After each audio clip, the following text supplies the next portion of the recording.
All right. Hello, hello. Yes, we're good. Everything's good. Everything's live. Hello. Hello. My name's Joel. This is the Flipping Out stream. We do it every Wednesday night from 10 to midnight Eastern time, standard time, daylight time, Eastern daylight time. Um, Please, if you're watching this after the fact, if you're watching on YouTube, give us a like, give us a comment, whatever you want. Subscribe to the channel if you're not subscribed. Then you can be notified when we go live. But definitely try to make it live. We already have 30 people here ready to go right on time. There were already people here 20, 30 minutes early. And it's just the goal is a fun hangout. The goal is a fun hangout here, just to chat it up and have a great time. So we've got a ton to talk about tonight, or in hardcore pin morning. So I know he's over in Europe. He's it's early morning there, but yes, thank you to everybody that's been here. And yeah, I know Trash Can Ninja was like speeding home trying to get here, trying to get home in time to be part of the live show. So I hope he drove safe or is driving safe. But yes, tonight's gonna be fun. Tonight's gonna be fun. We had a ton of time, a ton of fun at TPF. So the goal obviously is let's go through TPF. What all did we play? What were our first impressions? So I got really lucky because I was able to find three other guys that happened to be at TPF, that were willing to stay up late and talk. And yeah, should be a really good time. So here is our group tonight. Two familiar faces and a new one. So we're gonna do our circle, our normal circle here. Introduce yourself. Who are you? What do you do with TPN? And then what was the last game of pinball you played? So George, go ahead. My name is George. I stream under Don't Panic Flip on Twitch. And the last game I played was Rush last night. Yes. So Rush, by the quick side note, Rush Topper came out. I know George, you're a Topper guy. Did you buy it? Are you in? You out? What are you thinking? I did not. Love the Okay. new firmware that came out yesterday, but I actually sold Rush, which Oh, is some conversation for Oh. later. okay. All right. Yeah, you're making moves. I know you recently sold TNA. I know you're thinking about selling. Yeah, but that's not new for you. There is no keeper in the world of Don't Panic Flip. I get that. So Exactly. cool. Yes. Chat thoughts on the Rush Topper. Obviously, it's expensive, but I think that's just how toppers are going to be these days. I don't know. Um, let's keep going around the circle here. I see a beautiful topper there in the background. Shawn with Pride Pinball, first time on the show. Thank you, Shawn, for being here. I see that beautiful Elvira topper in the back. So I see you are a fan of toppers. Absolutely a fan. At one time, all the games that I could have toppers on, I did. And I Nice. just found my Party Monsters topper that was hidden in a box. Oh, okay. Well, yeah, you have to throw it up there. I know Hadi also has that Elvira topper, even though he doesn't own an Elvira. So, that's some people are cool like that. But Shawn, yes, who are you? I know obviously Pride Pinball. Tell us a little about yourself, and then what was the last game you played? Well, I am Shawn. I stream on Pride Pinball on Twitch. I also have Pride Pinball on YouTube and Instagram, although I haven't been posting to Instagram lately. And the last game I played was House of Horrors last night Nice. when I got dumped You got by Joel. Oh, yeah. So, yeah, side note, I definitely reached out to Shawn because I was talking to him at TPF, and then I remembered I was like, oh, I should ask Shawn. He hasn't been on here before. And I definitely told him this was Monday night. Hey, you want to chat tomorrow night? He was all in. So at 9:57 my time, I'm getting a phone call, and I was like, oh no, I totally biffed that. So sorry, but luckily he's on tonight, which should be good. Chat did ask, Shawn, do you have the modesty sticker on either of your Elviras? Of course not. Okay, just check it. All right, well, thank you so much for being on here. I'm comfortable with all bodies. Oh, perfect. Perfect. All right, well, and last but not least, Hadi, go for it, man. Hey, I'm Hadi Frisco Pinball. Stream on Twitch. You can catch me random videos on YouTube. Username's the same on all socials, Twitter, Instagram, all that fun stuff. And the last game I played was last night. More Pin Clash with Godzilla. Nice. trying to climb that mountain and go from there. I did sell my Elvira topper, by the way. So Oh, okay. All right. He didn't hold on to it. And I know, Hadi, I love how you have the camera slightly turned so that we don't notice the lack of Godzilla topper.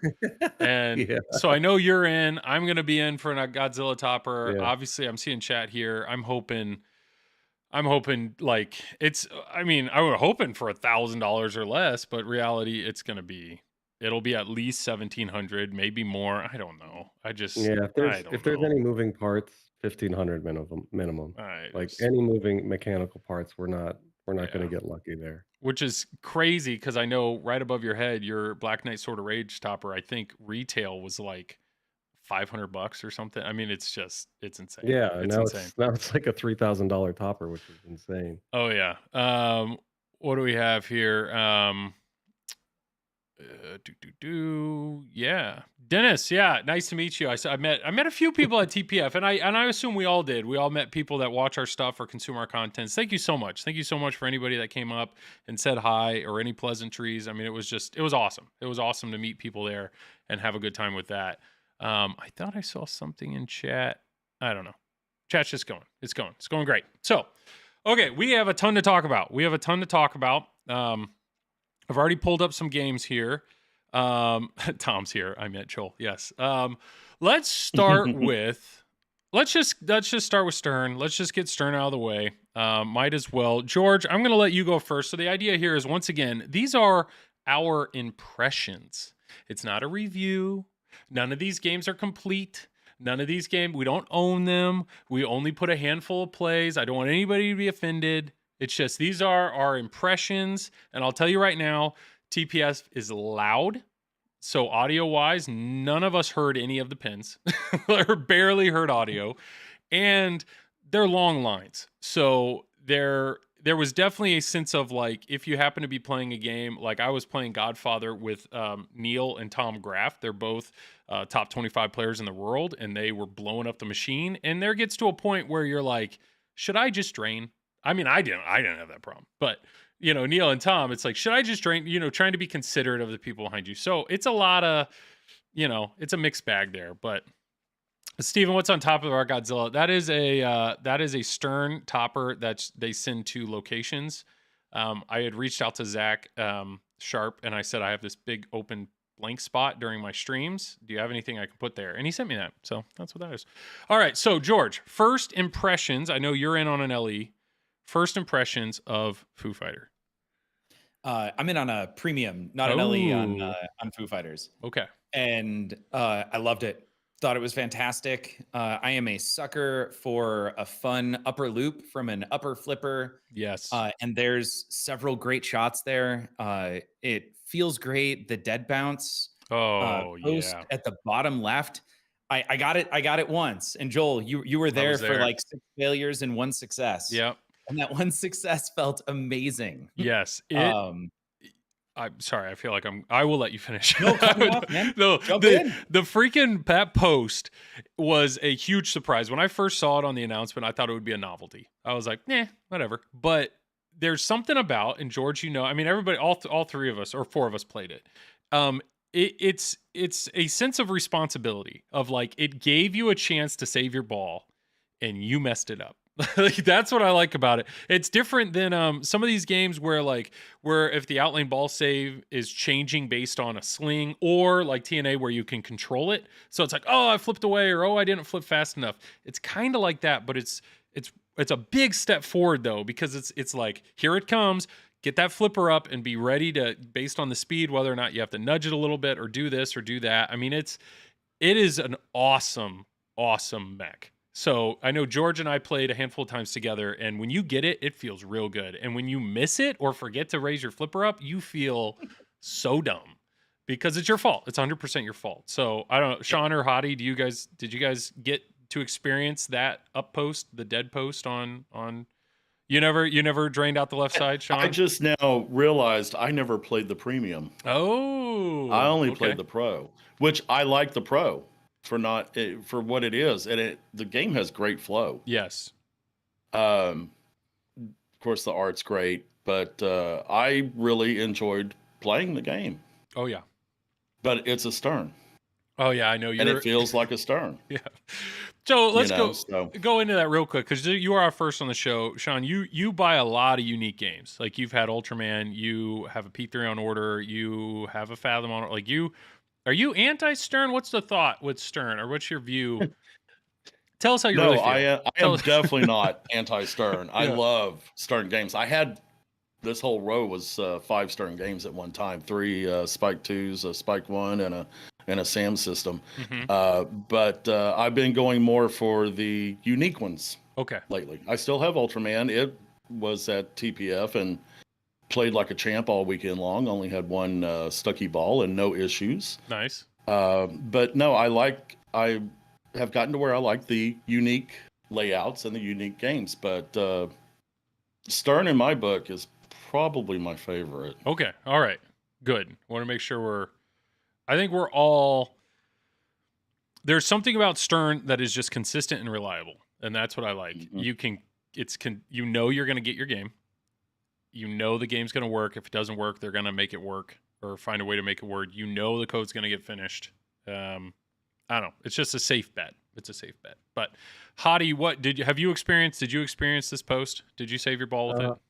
I did. I didn't catch it. It kind of threw me off a couple times. I kept forgetting the name of it was called Overdrive. Yeah. And so the text would come on the LCD. I'm like, oh, cool, I'm in a new mode. But I forgot that you're supposed to do something with it. So, but yeah, man, I played the Premium and Pro. I think it's one of Stern's best pros, to be honest, up there with like Game of Thrones. I know people love the Black Knight Pro, Sword of Rage Pro, but I would have my argument on that. But I do think, as far as mimicking layouts between all 3 models that they're going to sell, the Pro is really, really full of value as far as what you're missing. You know, you're obviously missing some big toys, mechs, or sculpts, but I think shot-wise and just value and fun, you can't go wrong. It's one of the best pros I've played. And shout out to Stern and Jack Danger for really making a great pin, which also helped that they had like 30 of them on the floor so that people could experience it. It was just a really good time. The music is perfect for keeping you engaged. If you're not a Foo fan, you know, it's sort of a background part of the pin. I enjoy Foo Fighters a lot, and so I'm still I already posted in the thread that I'm looking for an LE, but I think I'm still just waiting for Stern's next one to see what I'm going to do. But yeah, overall impression's great. Absolutely great. Yeah, I would compare this Pro Premium relationship to a similar Godzilla Pro Premium relationship. All the shots are there. The Pro is going to play faster. There's no distractions on the Pro. But yet, if you want some more toy and mech, if you want something like that, you're going to go premium.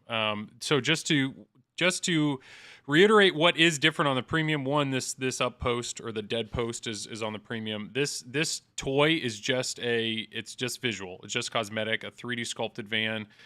This 3D sculpted UFO is, once again, it's just cosmetic, but it does move. It does shake. But there are magnets underneath it. So when you lock a ball under there are times where you have to hit it and it becomes a captive ball. Well, when the magnets kick on, it really flings that ball around and just really becomes a very visual thing on the premium that you don't get on the Pro. And on top of that, there's some sort of RGB lighting on the bottom of this UFO mech, so it makes that whole area underneath him shine different colors, which is really cool. Like it really makes this mech stand out, in my opinion. And then obviously the entire upper playfield. The upper playfield is fun. Thoughts on that? I mean, Shawn, you didn't play one, but Hadi or George, thoughts on the upper playfield? Reminds me of the Simpsons pinball party upper playfield. Just a cool, like, couple shots up there. Obviously not the same layout, but I really enjoyed trying to fit it in that little hallway or whatever it was. And looping it. And I heard Jack say, you know, the reason they made it the reason they laid it out the way it is because people don't want to spend time up there. They just let it drain and come back down. But it was challenging for sure. Yeah. And George, I know when we were playing, there are 2 shots. There's a shot here and a shot here that you can hit. And then there's the spinner and then you can loop it, boom, boom, boom, and then there's a diverter that'll pop up, and this is kind of how you hit your jackpot shot or your final shot. Now, I will say if you happen to biff this shot or it doesn't make it all the way around, it does just trickle down this right side and then trickle down into the ramp.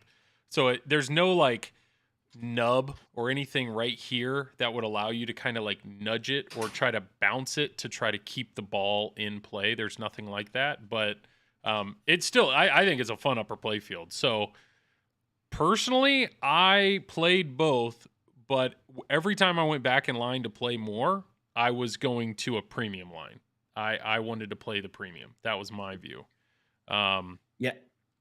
Go ahead, George. The one thing I'll say about the upper playfield is you can loop the shot. It's great, but it feels you don't get stuck up there. Like one mistake and it drains, which is great. I was really afraid that it was going to be way too easy to maintain being up there, which you kind of can. You can oftentimes stay up there until you actually get it with Simpson's Pinball Party. It's you do it until you make the lock shot, and it was great. I found, despite the fact I think I played 3 different premiums, they all fairly consistently felt somewhat balanced on the upper playfield. I wasn't up there for too long. I usually made a couple of shots, missed one, and then it drained. Yep, I agree with that. And once again, to compare the two, if you look at this shot, you hit the right ramp. If you do nothing, that's going to swoop around and don't do anything with the flipper, and it's just going to go right on by. So from a speed standpoint, it's the exact same layout as on the Pro. But what I will say is this multi-ball, this alien multi-ball, I think you have to hit this ramp like 5 times or something. It's 5, and then it lights and flashes kind of like Turtles, and then you hit it again, and it starts that multi-ball automatically. While on the premium here, you actually have to, I think it's like you have to hit these lock targets, and then you have to loop it 1 or 2 times. I don't know. It was just kind of and then you have to hit the target. Yeah, and then this pops up. So it actually gives you much more, like, there's stuff you have to do to start that multi-ball, and you're not going to mistakenly start that multi-ball.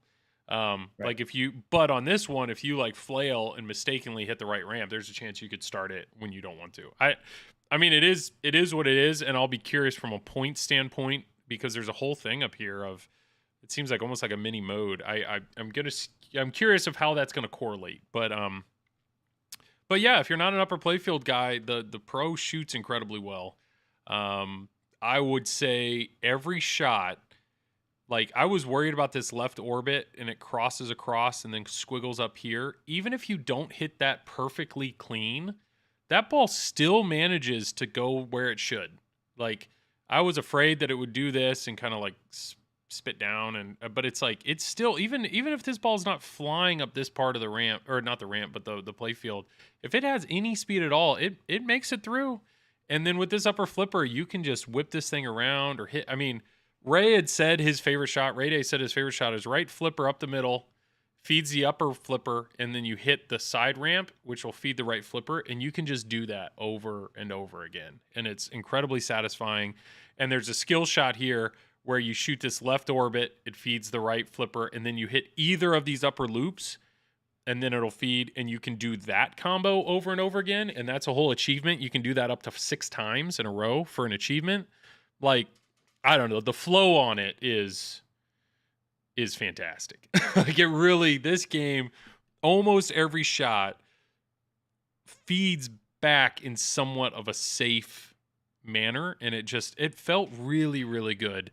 Last thing I'll point out is if you hit this right orbit and it goes around, comes down here, it's going to feed this little squiggle, and then it's supposed to go over to your left flipper. If that doesn't have enough speed, that ball can be a dangerous ball, and it can trickle down. So it's like that's the one shot that you need to be aware when it's going down this way. Where's that ball going? Is it going real fast and it's going to hit this sling? Is it going to go too slow and go down the middle? So I do like that. I do like that little bit of like, pay attention. But I will say one mech that completely stole the show for me was this kicker here. That thing, when that ball happens to brick or happens to trickle down, as soon as it hits that thing, boom, it's going right back up. And that thing is powerful enough that it can either lock itself in here, it can go up the middle, it can go up a ramp. I mean, it can do anything. So I I personally I was seriously blown away with how much fun I enjoyed this game. And that's just from the shots. The code was easy enough to understand what I was doing just with the lights. So props to Rede and Tanyo for choreographing that well. But I know for a fact, like, there's so much more here with the van, upgrading your van, and the Combotron. And I mean, I played a lot of games with George, and to be honest, I think George and I were kind of working our way through the modes, but there's a whole lot of side stuff that we were missing entirely, for sure. Mm-hmm. So I don't know. I don't know of a single person. That's a lie. The only person that I've heard that did not enjoy their time on Foo Fighters was Carrie Hardy's wife. Carrie Hardy's wife apparently played this and was bricking a bunch of shots, and she hated it. But that's it. I don't know. I mean, Hadi, I know you and Seraph really dove in on this, and you guys were serious. You were grinding. Yeah, we were talking with Los about it because he was explaining some of the stuff that we didn't understand. There are so many opportunities to get multipliers. The cool thing is there are places where targets or switches normally aren't, and I think that is the next step in pinball evolution, other than whatever Spike 3 is as far as visuals. Mm-hmm. But I think trying to find areas where, like Dalton was joking, we'll have tiered spinners, like spinner after spinner after spinner, and then like the third spinner will give you more points if you can bash it through. But Los was showing us the inlane shots because there's two targets there, and that when you hit that and then hit the next shot, it will give you a multiplier, and then that can stack with, let's say, the bot target on the right hand side where the kicker is. During bot frenzy, that gives you another multiplier, and it can add up to like 24x. And it reminds me a lot of the code and formulas on Batman 66 and hopefully Bond, where at least on Batman 66, I think that was a Lyman. I could be wrong. But I really like the way you can get these multipliers up and sort of have the math work for you if you can't make every shot. So if you can get these tricky shots, the math will help you get to a score that you may not have been able to just playing the table regularly. And just, I mean, the dead post and the inlane shots targets are really cool. And I really like that kicker too. I thought it was supposed to be consistent, but I like that it's randomized and not going to the same spot every time. Well, you think about it, it would be one thing if it like fed into like a lane and then kicked back out, because then it would kind of it would be more directional. But that kicker's just banging whatever hits it from whatever direction. So it's gonna go wherever it wants to go. Yeah. Shawn, did you have a Batman 66? Are you No. are you a points guy at all, or are you just like progression? I go for both. Oh, okay. I got, like on Elvira, I go for completion. I go to, try and sell the house, but I like the points along the way too. Yeah. Chat, Joel, did you get your next Pringles shipment? I did not. Yeah. Last stream, Pinmonk sent me a bunch of Pringles from Japan, and boy, oh boy, were those different than the Pringles here in America.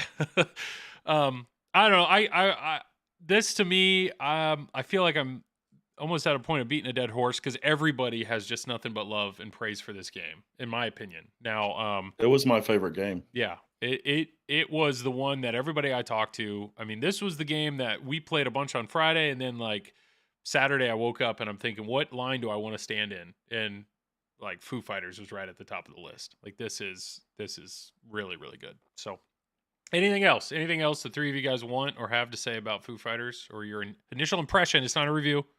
Impression of your first Foo Fighter experiences. No, everybody's still. Yeah. What? So yeah, Hadi wants to buy one at MSRP. Yeah, Hadi wants to buy one. George is in on a premium. I do think. What can I say? I know a good game when I say it. Yes, Carrie Hardy was telling us, warned us, we will like this, and he was right. Sorry, Carrie, I see you're in chat. I'm sorry your wife doesn't like it. That kind of sucks. In my mind, if I was to buy one right now, I would go premium. That's my thought. And Zach did say his goal is to get me one of these as soon as possible. So there's a chance I may get this as early as next week. So hopefully I'll be streaming one of these, and it would be a pro. Hopefully I'd be streaming one of these soon. But yeah. I What the- wouldn't mind a pro. Yeah, Carrie, what the F? My dog just threw up on my foot.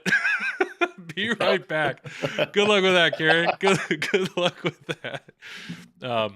But a pro would be awesome. And to me, it felt like the flow of this. There's like this little area did make me think of Godzilla with the pop bumper and a ball going behind it, just because of how unique that shot was with Godzilla. But besides that, nothing else of this feels like Godzilla in my mind. Like it does feel like a very unique. I don't know. It just flows And no together so pops. well. Oh, This no one was pops. their first one in a while with no pops. Yeah, no pops. No pops. Wow.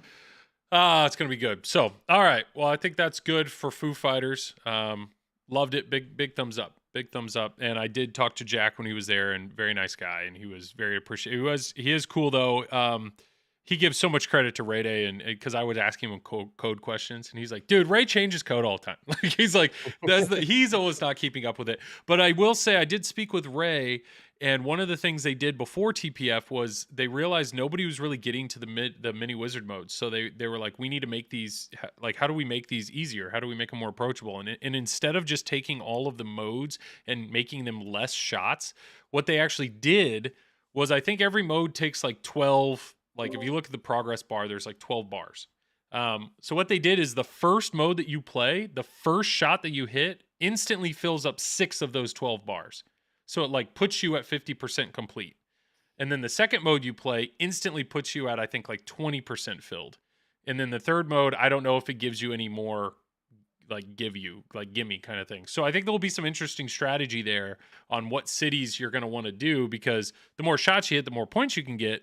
But if you have more difficult stuff for you, maybe you want to play those first. That way you get completion faster, that kind of stuff. So once again, Tanya and Ray are very smart, and I like the way that they approached it to make the game, make it easier to get deeper quicker, but yet still keep all the challenge there. So you might want to wait on what Carrie has to say for GTF. Okay, so we want to do GTF next, is what I'm hearing. Let's go to... We're talking about upper playfields. Let's go ahead and go to Scooby Doo. Scooby Doo. What I will say about Scooby Doo was the lines were long and consistent. They were always there. There was always a line for Scooby Doo. Also, I think Spooky had brought like 8 Scooby Doos, and they all sold before the show even started. So this game was well played. It was well received. Let's go with Shawn. Shawn, you own Ultraman. You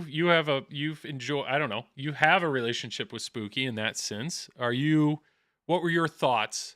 I can't. BIOS. Did you miss Godfather? No, we're just bouncing around. We've done Foo Fighters. Now we're on to Scooby Doo. So Shawn, I don't know. What are your thoughts on?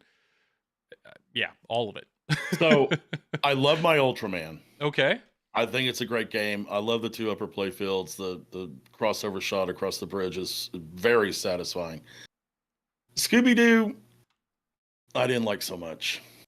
I don't know really why. I think the biggest thing for me was being able to see the shots. The upper playfield just covers so much real estate. Yeah. And every you lose the ball. The ball goes under that playfield and you don't know where it is, or you don't know where it's going. And I think that's the reason why I didn't really care for it.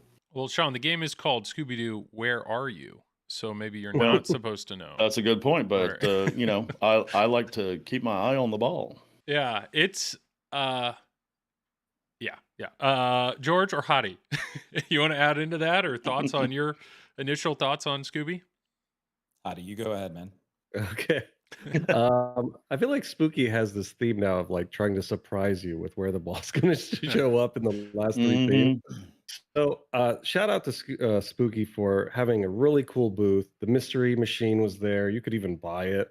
I'm Like the really van. happy There they was an sold actual out. van there. Yes. Yeah, I'm Yeah. happy they sold. I didn't think they were going to sell all their Scooby Doos, but shows what I know. They sold the butter edition. They had extra translights, a bunch of really cool stuff for sale, and the lines never left. Like Yeah. I helped volunteer on Thursday, and that was the only time it was empty because they were still setting up. But Scooby Doo, I got a really good session on it, at least 30 minutes. It's a Was that beautiful one game? Yeah, one game. Beautiful pin. Jeez. Absolutely great asset so far. The heart of Scooby Doo is there. If you watch the old cartoons, you're not going to be disappointed as far as call outs, audio, video, all that stuff. Even the UI is great on the LCD, Yeah. tells you what you need. Very straightforward. Everything, the package is there. And I step up and I play it and I take a while and I'm slogging through the mode. I pick Fred so I could get the stand up target. I hit the apron lock with the questionable images a bunch of times. Um, and it took me forever to finish a mode, even though even though I hit the requisite number of shots, it just felt so long as far as code to actually get through a mode. And I compare it with some of the other pins I've played, and I just feel like it shouldn't take a super, super long time unless you're near the end where it's like Circus Voltaire and you've got 4 phases. But even then, they broke it up. Like here, you're collecting clues or whatever it is to Yeah. start the mode, and then you get into the mode, and then you can just shoot up to the upper play field, stay up there, and try to do whatever you need to up there, and then you got to collect the clues and then hit the van. I hit the van finally, and it was done, and I ended up with like 1.5 million points, which was like high score Ooh. number 3 or 2 of the day. I really had a good time shooting it, but man, it just took so long to get anything done, and it really turned me off. I wanted it to be a little faster. It's a wide body in a standard body because there's really Mhm. nothing preventing the ball from playing like a standard body. It's going pretty fast, but to Sean's point, I also shot it a bunch of times and I didn't see where the ball was coming out of. And I would like to, figure out where the return is coming from. And sometimes it was a mystery to me, which I guess fits the theme, but I really wanted to like Scooby Doo a lot more than I did. If I had to give it a review, it'd be 6 or 7 out of 10. Everything is great for it, but man, that code is tough to play through, and the upper playfield needs to be a lot faster. You could stay up there all day if you wanted to, and end up with 100,000 points, and you don't feel as accomplished as you should. Yeah, I definitely. couldn't remember to catch the ball with the bookcase. Yeah, it took me a while to get there too. Yeah, this would not be a game for a tournament right now because of that upper Yeah. play field. That upper play field, that it's when you talked about Foo Fighters, you can leave the flipper down and do nothing, and you just like you can be quick. Even if you biff a shot, you can quickly get out of that upper play field. But the way this upper play field is arranged, I mean, it's so big. The shots are side to side, so it's not like you're hitting things and potentially bricking quickly down towards the flippers. Everything basically really gently feeds the flipper, and then you have a center post down there as well. Like I almost feel like taking that out would be a smart move.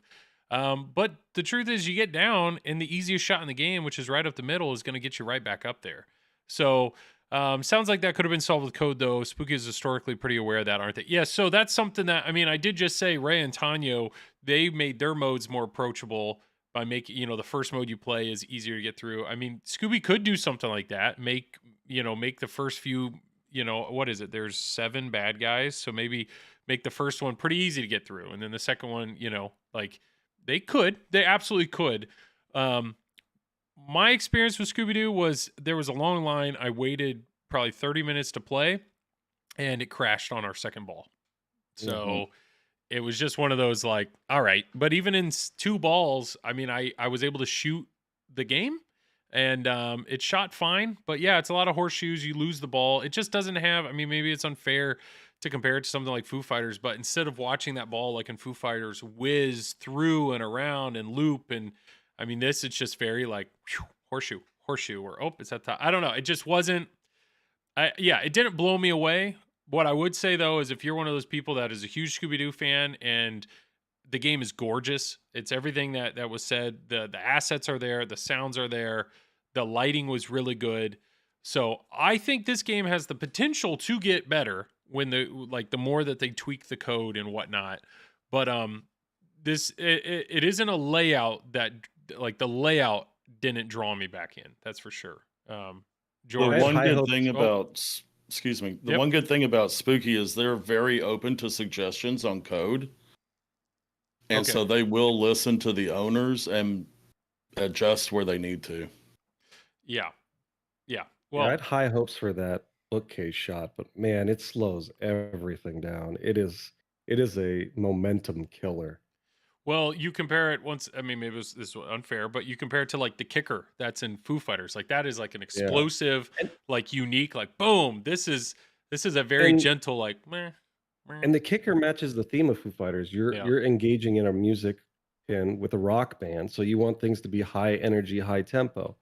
I figure if you're playing a Scooby Doo, not every moment is going to be this high energy, but it's it's just very hard to get energized by what you're shooting on Scooby Doo. And the double left out lane, I still don't understand it.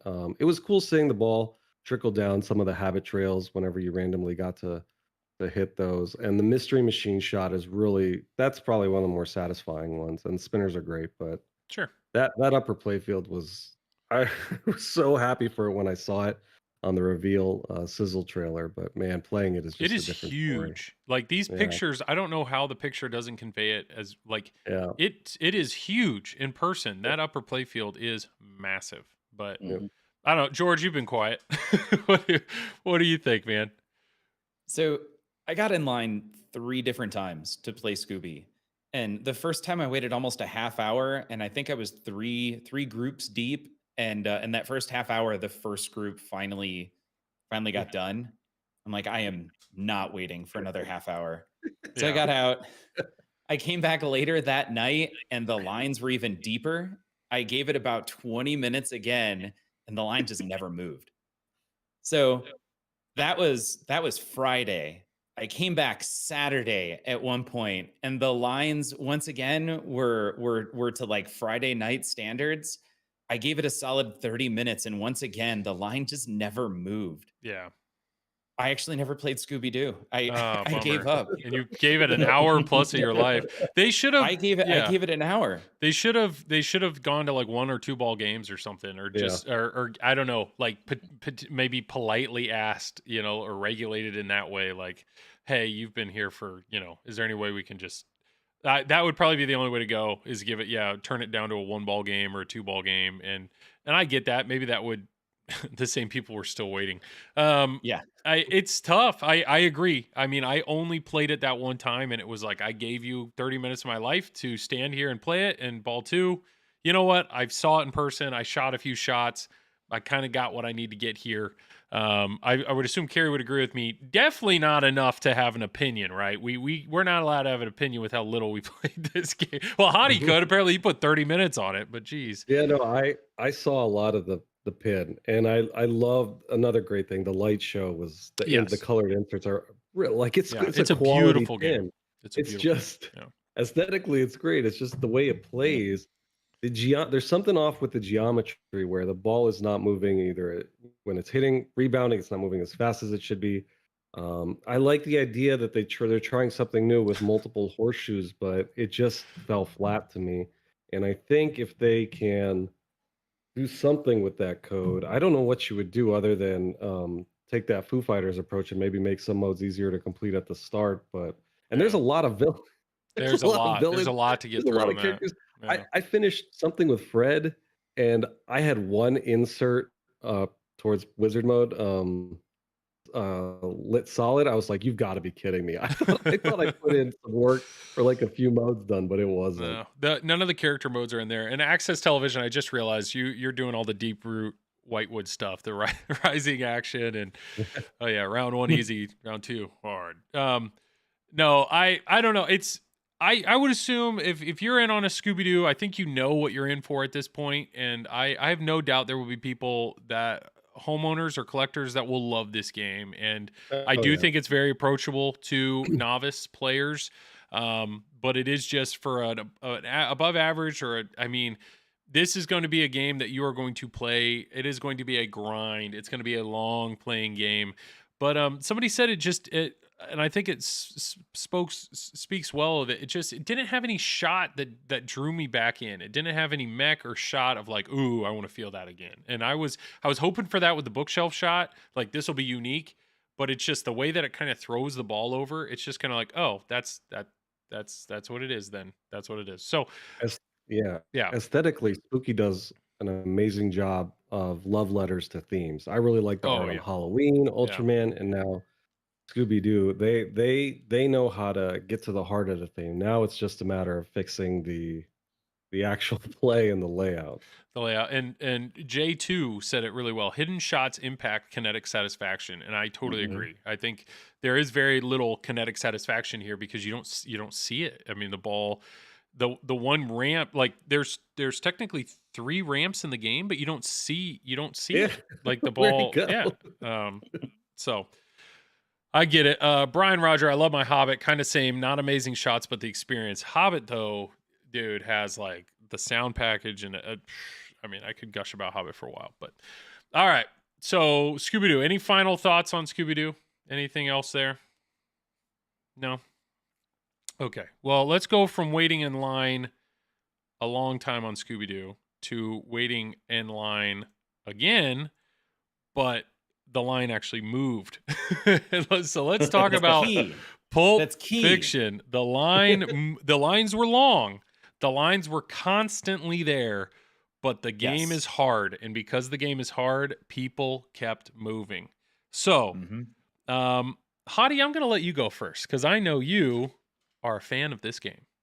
Yeah, easily I got 10, 15 minutes. I put up almost 2 million, which I was happy with looking at the other scores for my first time. This was my game of the show, hands down. I had so much fun shooting this.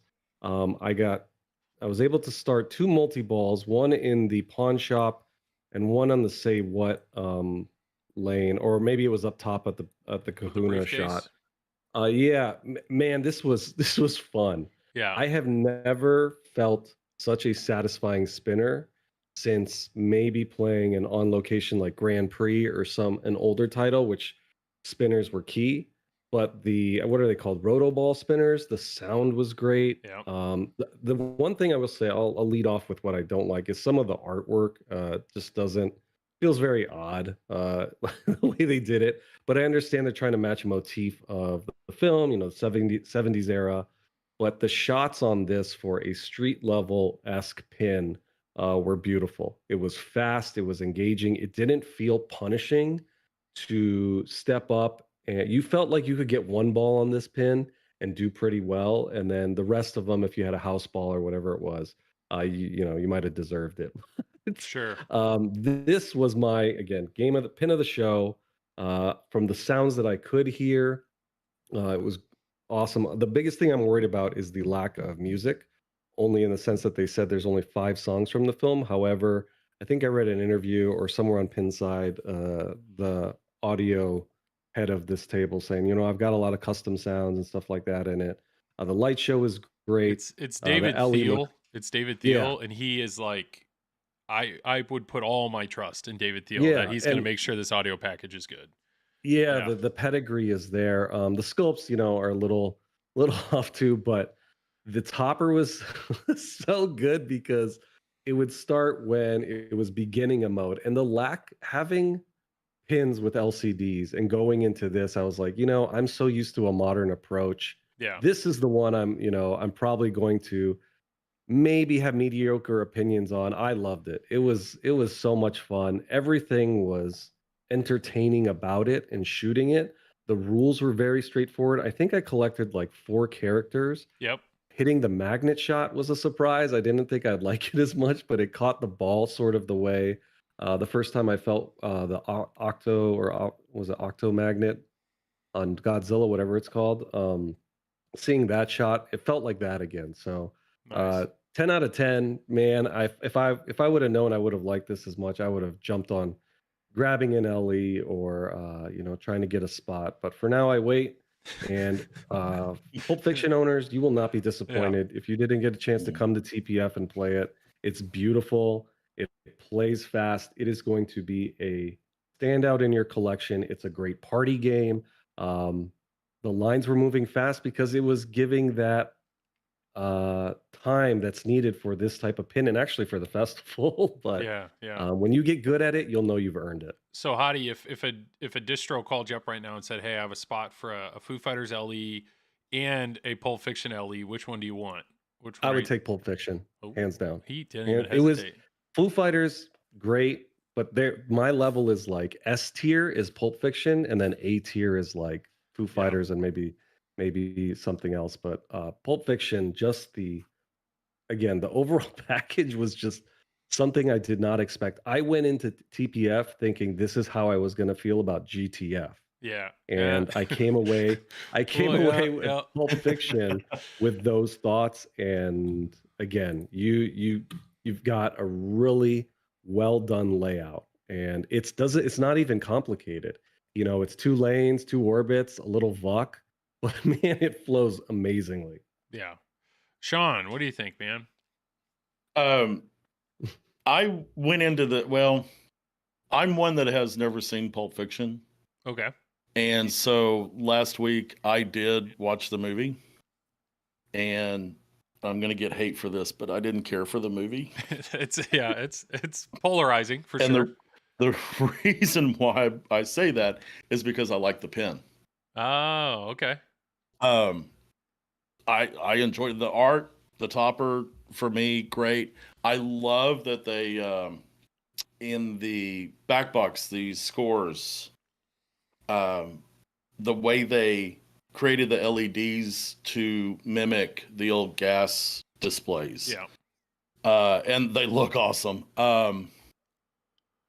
The shot, I may have been having an off day. There were some shots I couldn't find, but at one point I did have 3 characters ready to collect and kept bricking the shot to collect them. Yep. And of course, you got to start over on the next ball. Yep.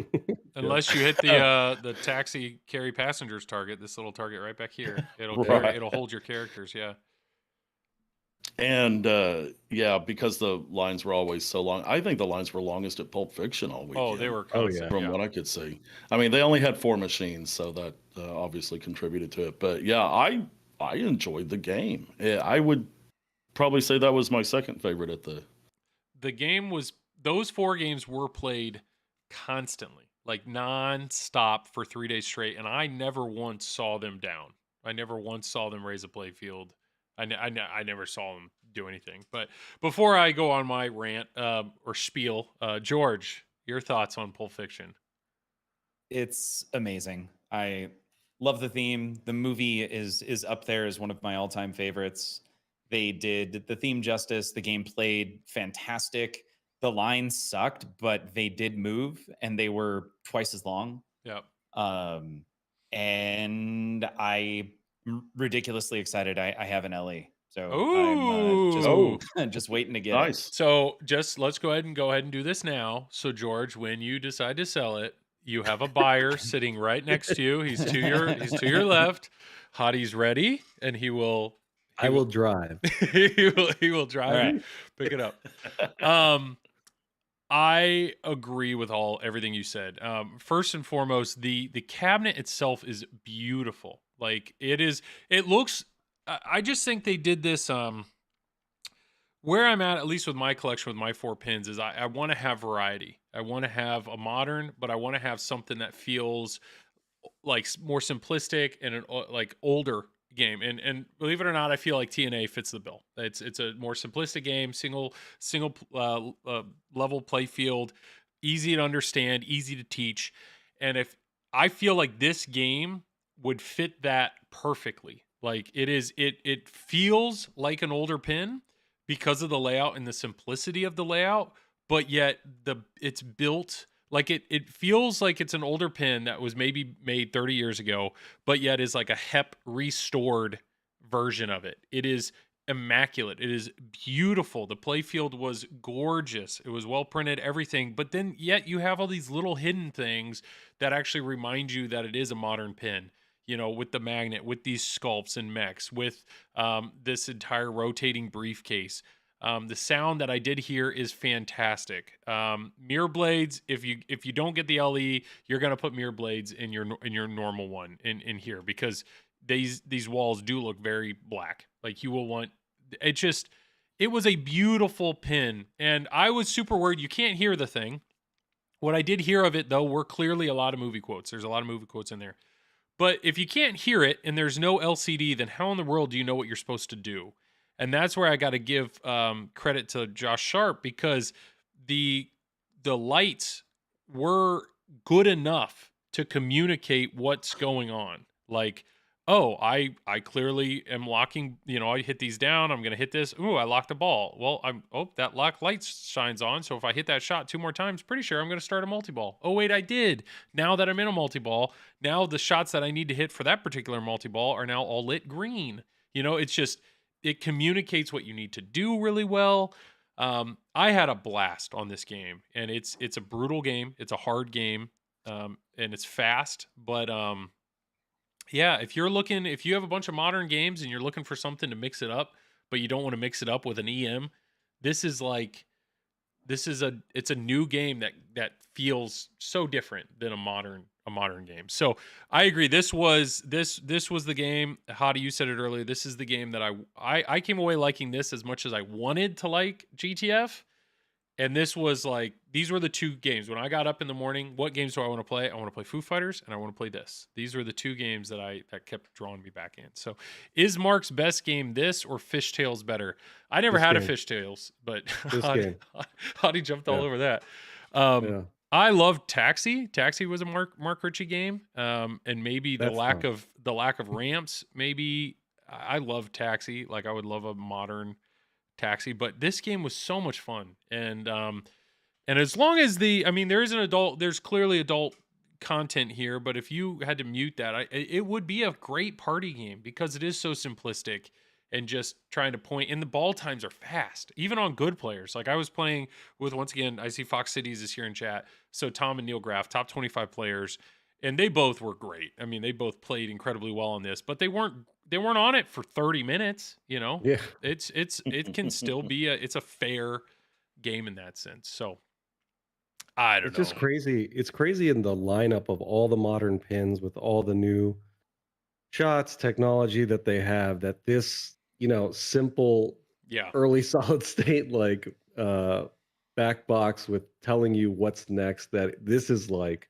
on everybody's top FOMO list. It's crazy that they were able to package that retro feel for everybody that wants something different in their lineup, like you said. Yeah. And I know Tom with Fox Cities, he's in on an LE, and I'll be curious. He actually has a Bond 60th. So it'll be interesting when he gets this to compare almost of like the modern simple layout games, but yet obviously Bond 60th has a very unique, like a crazy unique layout. And this is a more standard layout, but yet theme integration and all that. It'll be very interesting to see that comparison. But I will say, and Carrie already had mentioned it there in chat, CGC for the win. I've been borrowing this Cactus Canyon, and people are probably sick of me saying how much I'm impressed with this game, but like the build quality is so great. It's so incredibly well made, and there's just something about you could see that. You can see that in the game. So it may take 2 years before George gets his LE. Apparently he's getting one, or Tom, but whenever they get it, they're gonna like it. That game's gonna be that's gonna be pretty awesome. So, all right. I think that any final thoughts, Fight Cave, we've not talked about Godfather. Any final thoughts yet on this? Anything else that you want to say? No? Someone give me their spot. Somebody, you're going to buy George's. You just be patient, just buy George's, okay? Yeah, I will say the topper is really cool because when you start certain modes, like the characters do turn towards you and they light up. And it's so like if Uma Thurman is ever talking, her character is turned towards you and like flashing. They just... With what little is in this game, the choreography of the light and everything is incredibly good. And the programmer is the like CEO of Play Mechanics that hasn't programmed a game in 30 years. And he comes out with this just beautiful game. So well done. Well done. All right. Roughly halfway through the pins. Look at this. We're like, we're doing it. We're moving right along. Okay. Next game. Godfather. Who wants to talk first about this game? Anybody want to give us the rundown thoughts of Godfather? First off, did all 3 people play it? Yes. Okay, so yeah. George did Foo Fighters. Several times, actually. Hadi did Pulp Fiction. We're going to save Shawn for Final Resistance. All right, so Hadi or George, one of you has to. Who wants to talk about GTF and who wants to talk about this? If you want me, got I'll this talk. one. If you want me to talk about Godfather, I will. You could have GTF. Okay. All right. I'll let you decide because I just talked about Pulp Fiction. Yeah, I'll take GTF. You go ahead. Okay. Or I can if you don't. Go ahead. Go ahead. No. So Godfather, Yep.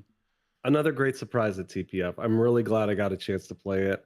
The night before, I spent a lot of time on GNR at the Dallas Cidercade before TPF opened because I wanted to put some work in on JJP. I don't get a lot of exposure to them unless I go on location. I don't have any JJPs. I'd like to remedy that someday.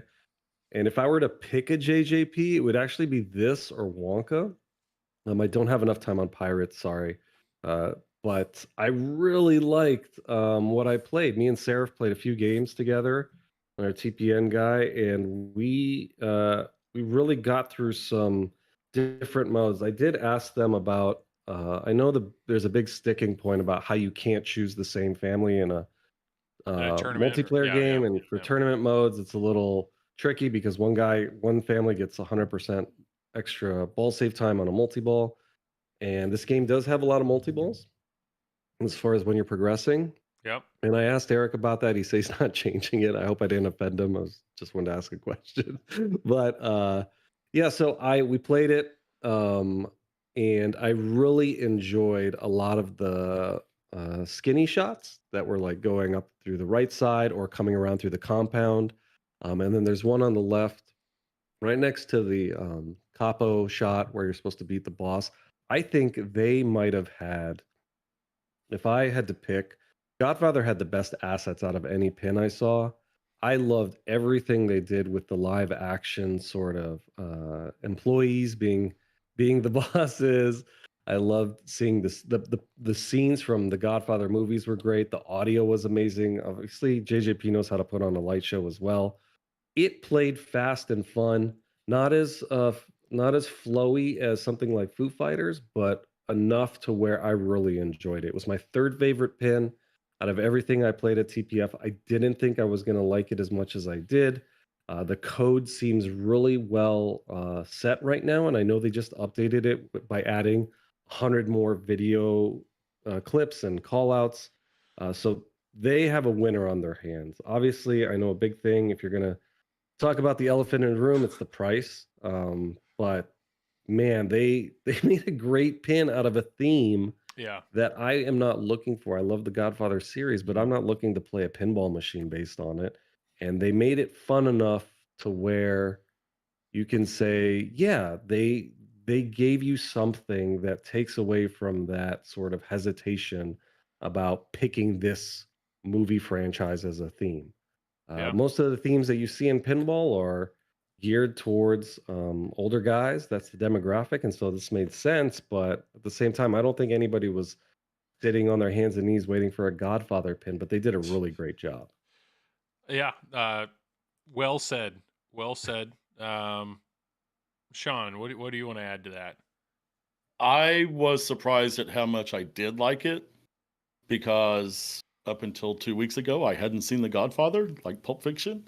So I watched it.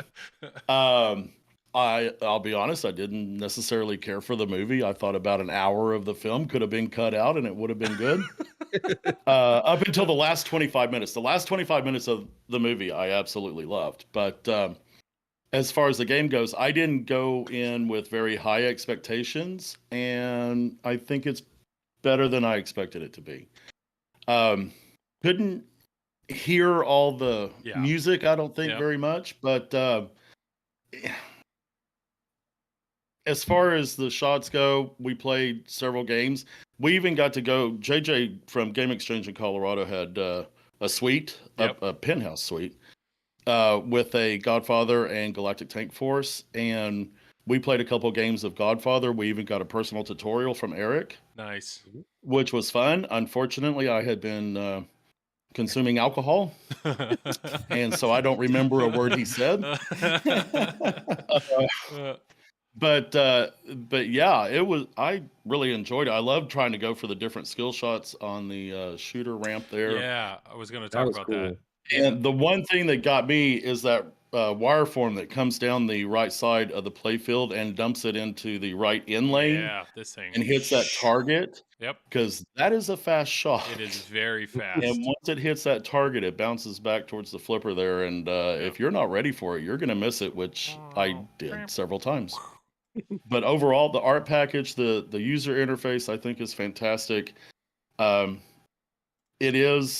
are a lot of easy to achieve multi-balls. Yes. Which is probably, it is what it is. I don't know if it's a downfall. You're right.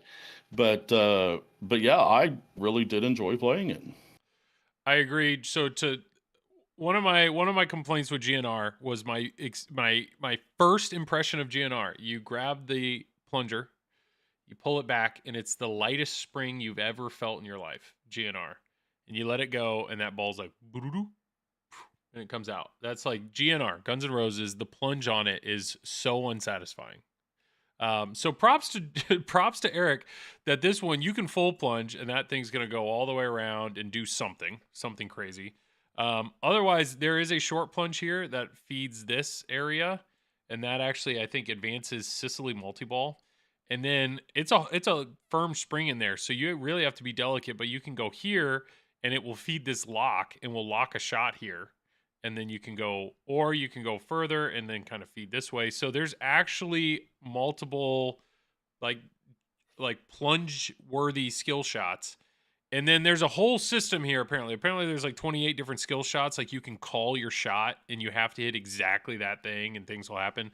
But what I did see is you do the short plunge, you can pretty much qualify multi-ball immediately, and then it's one shot to start that multi-ball. So oof, that can happen real quick.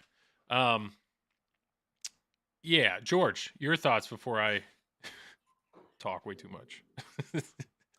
Yeah. I'm gonna get crap for saying this. I still have never seen Godfather. Not for lack of trying. I've never made it through, or I've fallen asleep. I think I've given it 2 or 3 tries over the past maybe 10 years. It's just not. It's not my theme. It's no not Scott's Pilgrim, huh? It's no Scott Pilgrim saves the world. Yes, exactly. Yeah. But so going into TPF, I was least excited for Godfather, and after 5 minutes of playing this game, I'm like, this is fantastic. When you walk up to it, the light show, it can be too bright at points, and I really didn't know what to shoot because everything was lit while I was playing. But the shots, there's no easy shots in this game. There's no gimme. No, I think at all. Like I was struggling even to hit the lock shot underneath the guy with the Tommy gun.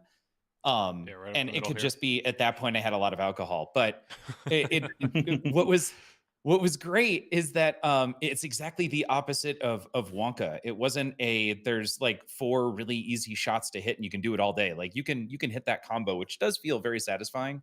On Wonka. That's not here. So I played several games, and just every time I got up to the game to play it again, and every shot it was like, I have no idea what I'm shooting for right now. Let me find something.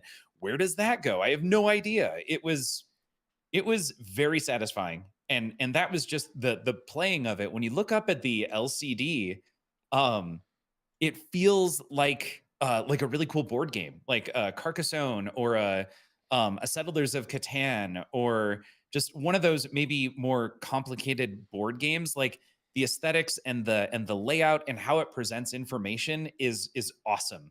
Oh, so yeah. I across the board kind of thought that Godfather was wonderful, in a very unexpected way. And it's just gorgeous. Like you see that, and it worked out well for JJP because they had the first manufacturer spot when you walk in through the primary doors of TPF, and you get to see them right there. Like it is beautiful. Yeah, there you go. That's the LCD right there. Like it's just awesome. It communicates very well. So each one of these quarters is basically a multi-ball. And so you're progressing. There's a bunch of different multi-balls you're working through. This is kind of telling you your mode, what's going on here. This up here deals with your influence, your scores down here. This deals with your weapons. Weapons deal with like a multiplayer going on there. And then this over here deals with like you shooting the main guy up the middle. So it's JP to win. I think that's the guy's name. He's what like every JJP backlash is a lot. It's a lot coming at you visually.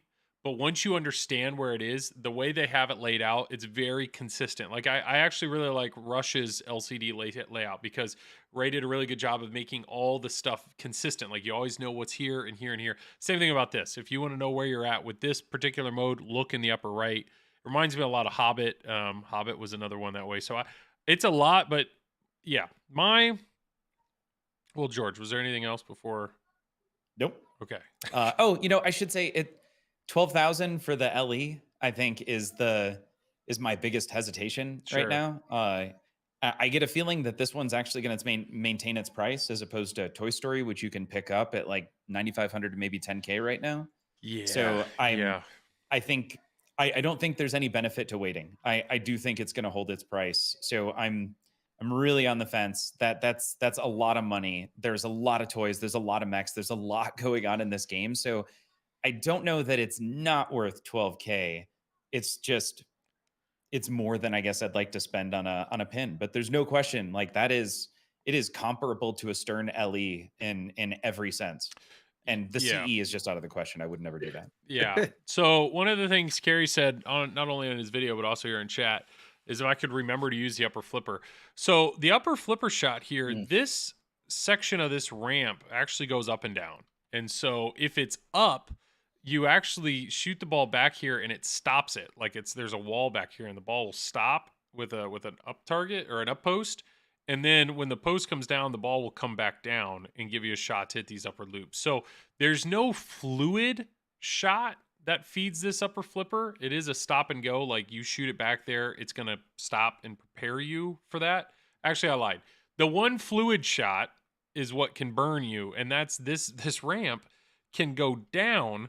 And so what can happen here is you can hit this right ramp, it'll squiggle around and then feed down the ramp at a very fast rate.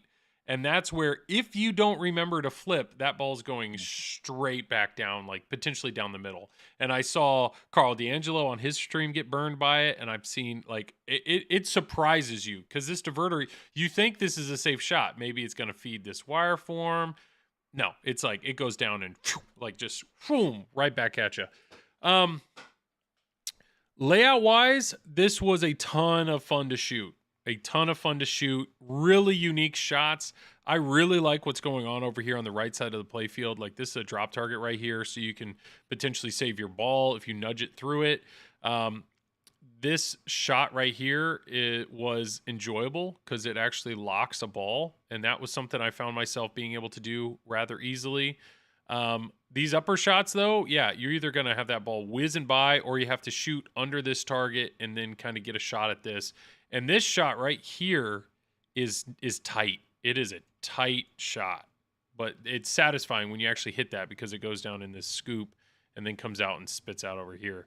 The left side of the playfield though, there's really not anything going on here. Like this whole left side, there's really nothing going on there, but man, there's a ton going on the right side. So it is a lot that you're going to be shooting at from the left flipper. But yeah, I found him particularly easy to shoot. So it does have that centralized mech. What are you saying, Tom? Did I mess something up? He's saying, what? Did I, what are you saying? Yeah. What's on this left side that I'm missing? Am I missing anything? I don't think there's really anything on this left side. While you're waiting for a response on that, I also want to respond to Tom. He said he would argue that there's 12K of mechs in there. And I completely agree. I think the game is actually worth 12K. Okay. It's just more. This is like overall, this is like what a super LE should be for just the package. And their CE is unmatched. Like that thing was so stunning. I understand why they're charging what they're charging, but it's just such a tough pill to swallow. Yeah. And this shot right here does become like an orbit. It can be, but there's a magnet here that'll stop it sometimes. And then depending on what it does with that, it can actually feed into this guy or it can go this way. So like the ball can go so many ways, and that's the thing. It's weird. It's almost like the opposite. So like Scooby, you hit the shot, and the shot's only going to go where you think it's where it will go. There is in Scooby Doo, there is a potential thing where it can grab the ball, but most of the time, like once you learn, oh, that will come out here, but you never see it.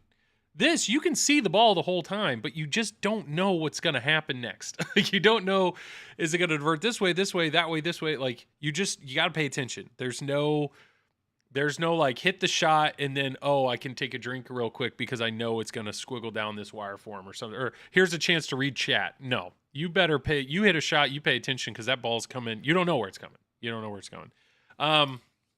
So I was really impressed with the layout. What's up? I was really on the fence earlier. I'm so like I was hitting up Discord asking, okay, so I sold a bunch of games and now I'm trying to decide what to get. And I was thinking about GTF, but I literally, as we were just chatting, just got a deposit on TMNT. So now as we're talking about it, I feel like I'm talking myself into buying an LE. Into buying this, into buying. Yeah. Jeez. I don't think you could go wrong with it. It'd be such a cool, unique addition to your. Have you owned JJPs in the past? Yeah, dialed in twice. Okay. Yeah. Okay, so you have experience with them. Yeah, I feel like it's a great, unique one to add to, mix things up with Pulp Fiction and yeah, all of the shots are they're like GNR, a lot of the shots were up close. But the shots are in the back. Like, I don't know. If you showed me this play field and you showed me GNR and you said, hey, did the same designer make these two? They're extremely different in my mind. So I just, from a mechanical standpoint, and that's the best thing that we can judge because we didn't play it long. We couldn't hear it. And then the lighting, like you can see the lights, and it does have typical JJP where all the lights are on all the time. So it's kind of what light is just there to look cool and what light is actually communicating what you're trying to hit. So this is going to be just like every other JJP game that I've experienced where you're really going to have to prepare to learn these rules. Like there's clearly a ton going on. But if you just want to flip around, you're probably going to have a good time. I don't know. I was impressed. I would say this was my number 3 game. It's a beautiful game. And yeah, I'll be curious once we actually see more streams of this, whether or not the light show or the call outs.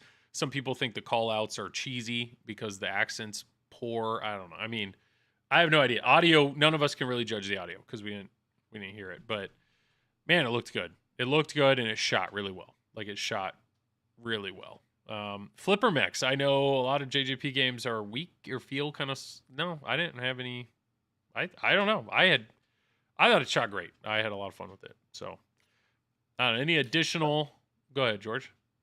Yeah, actually, you just for the first time on a JJP game, I actually forgot about the sogginess of their flippers. Yeah, it didn't hit me. So at no point was I like, wow, the flippers on this are like Wizard of Oz or even potentially dialed in or something like that. So yeah, I'm guessing software wise they fixed the flipper issue. Sure. Pinballer, have we covered GTF yet? No, we have not. We will. Yeah, I don't know. It's a good game. I think we're going to be seeing a lot more of them. We're going to see a lot of people streaming them, but I didn't hear any negative feedback on the way it's shot. I think it shoots very, very well. And you'll just, I don't know. This game though definitely has, based on the house you select and when you use your weapons, like there is so much strategy to this. There's so much strategy. So everyone here went to TPF except, no, I went. We all went. We all went and had a great time. All right, so I think that's it for Godfather. All right, let's go. I feel like should we say GTF for last? Is that just the way to handle it? Let's go to Final Resistance. Just to be mean to chat. Let's go to Final Resistance, and then we'll save GTF for last. Final Resistance. Shawn, you have a P3 on order, so yes, you may have a different view. Like I know every time that I've played a P3 game, my thought is always like, is this going to be the thing that's going to potentially push me into buying a P3? Like that's the way I'm approaching it. you're already in on an order. So maybe in your mind, it's not a $10,000+ decision. In your mind, it's like, is this worth $3,000 for me to go ahead and pick up this module? I don't know. How did you approach this game, or what were your thoughts going into it? Okay. First of all, Weird Al is what pushed me into getting the P3. Okay. Also Heist, but Weird Al sealed the deal for me, and that's why I ordered it. But I love Heist also. I think I played 2 games on Final Resistance, and first impressions, the alien ship takes up way too much room on the playfield. I don't understand why it takes up so much room. Maybe there's more under the hood than meets the eye, but I'll I'll be honest, it didn't do a lot for me. Okay. And I don't know why. I couldn't put my finger on why it wasn't getting me excited to play it. One of the things about the P3 that I find awesome is the playfield screen. Yeah. In the bottom 2/3, because it's not static. It is a dynamic playfield that can change. And I totally understand why Scott Denisi said he designed this and wanted this to play or look like a traditional pinball machine to get people to play it. I totally understand that. And maybe that's why I did like it, because I like the dynamic nature of the game and the way it can change the art, the shots, the games that you can play, like Germs on Weird Al, where the walls come up and you only play on the video screen. Yeah. The ship mech is cool. I did get a multi-ball, and it does rapid fire the balls out. I mean, that's cool. I really, really, really, really wanted to like it, and it's fine. Will I buy it? No. So as a person with a P3 on order, your initial impression was not enough for you to pull the trigger on $3,000, right, for this module? No. Yeah. Interesting. Okay. I know. I mean, but that's just my opinion, and So let's address so somebody here in chat, or Pinball Eddie, said, can you compare this to TNA? Because some people are saying this is TNA 2.0. I mean, it is not TNA 2.0. Yeah, I would not agree with that. George just sold his TNA. He spent a lot of time on TNA. Do you see, what are your thoughts comparing this directly to TNA? So it's in a similar thematic universe. Yep. Right? Yep. On top of that, it plays very brutal and fast. Yep. It also actually has a lot of the same visual mechs. I say visual, but like you can see the counter, Yep. Which is very similar to TNA. On top of that, because it exists in the same kind of cyberpunk synthwave universe, it has a similar set of colors. And on top of that, it's more Scott Denisi amazing music. Mm-hmm. The music is awesome. Yes. So which was really difficult to hear, but it also was really loud. Like it plays really well. You could hear the bass. You could hear the bass, that's for sure. All of those things, could I see somebody saying it's TNA 2.0? Without a doubt, in my mind. Like if he called it TNA 2.0 as opposed to Final Resistance, it would be perfect. It's TNA, but way less basic. There's so many more shots and there's a lot more depth to the game. There's a lot more going on.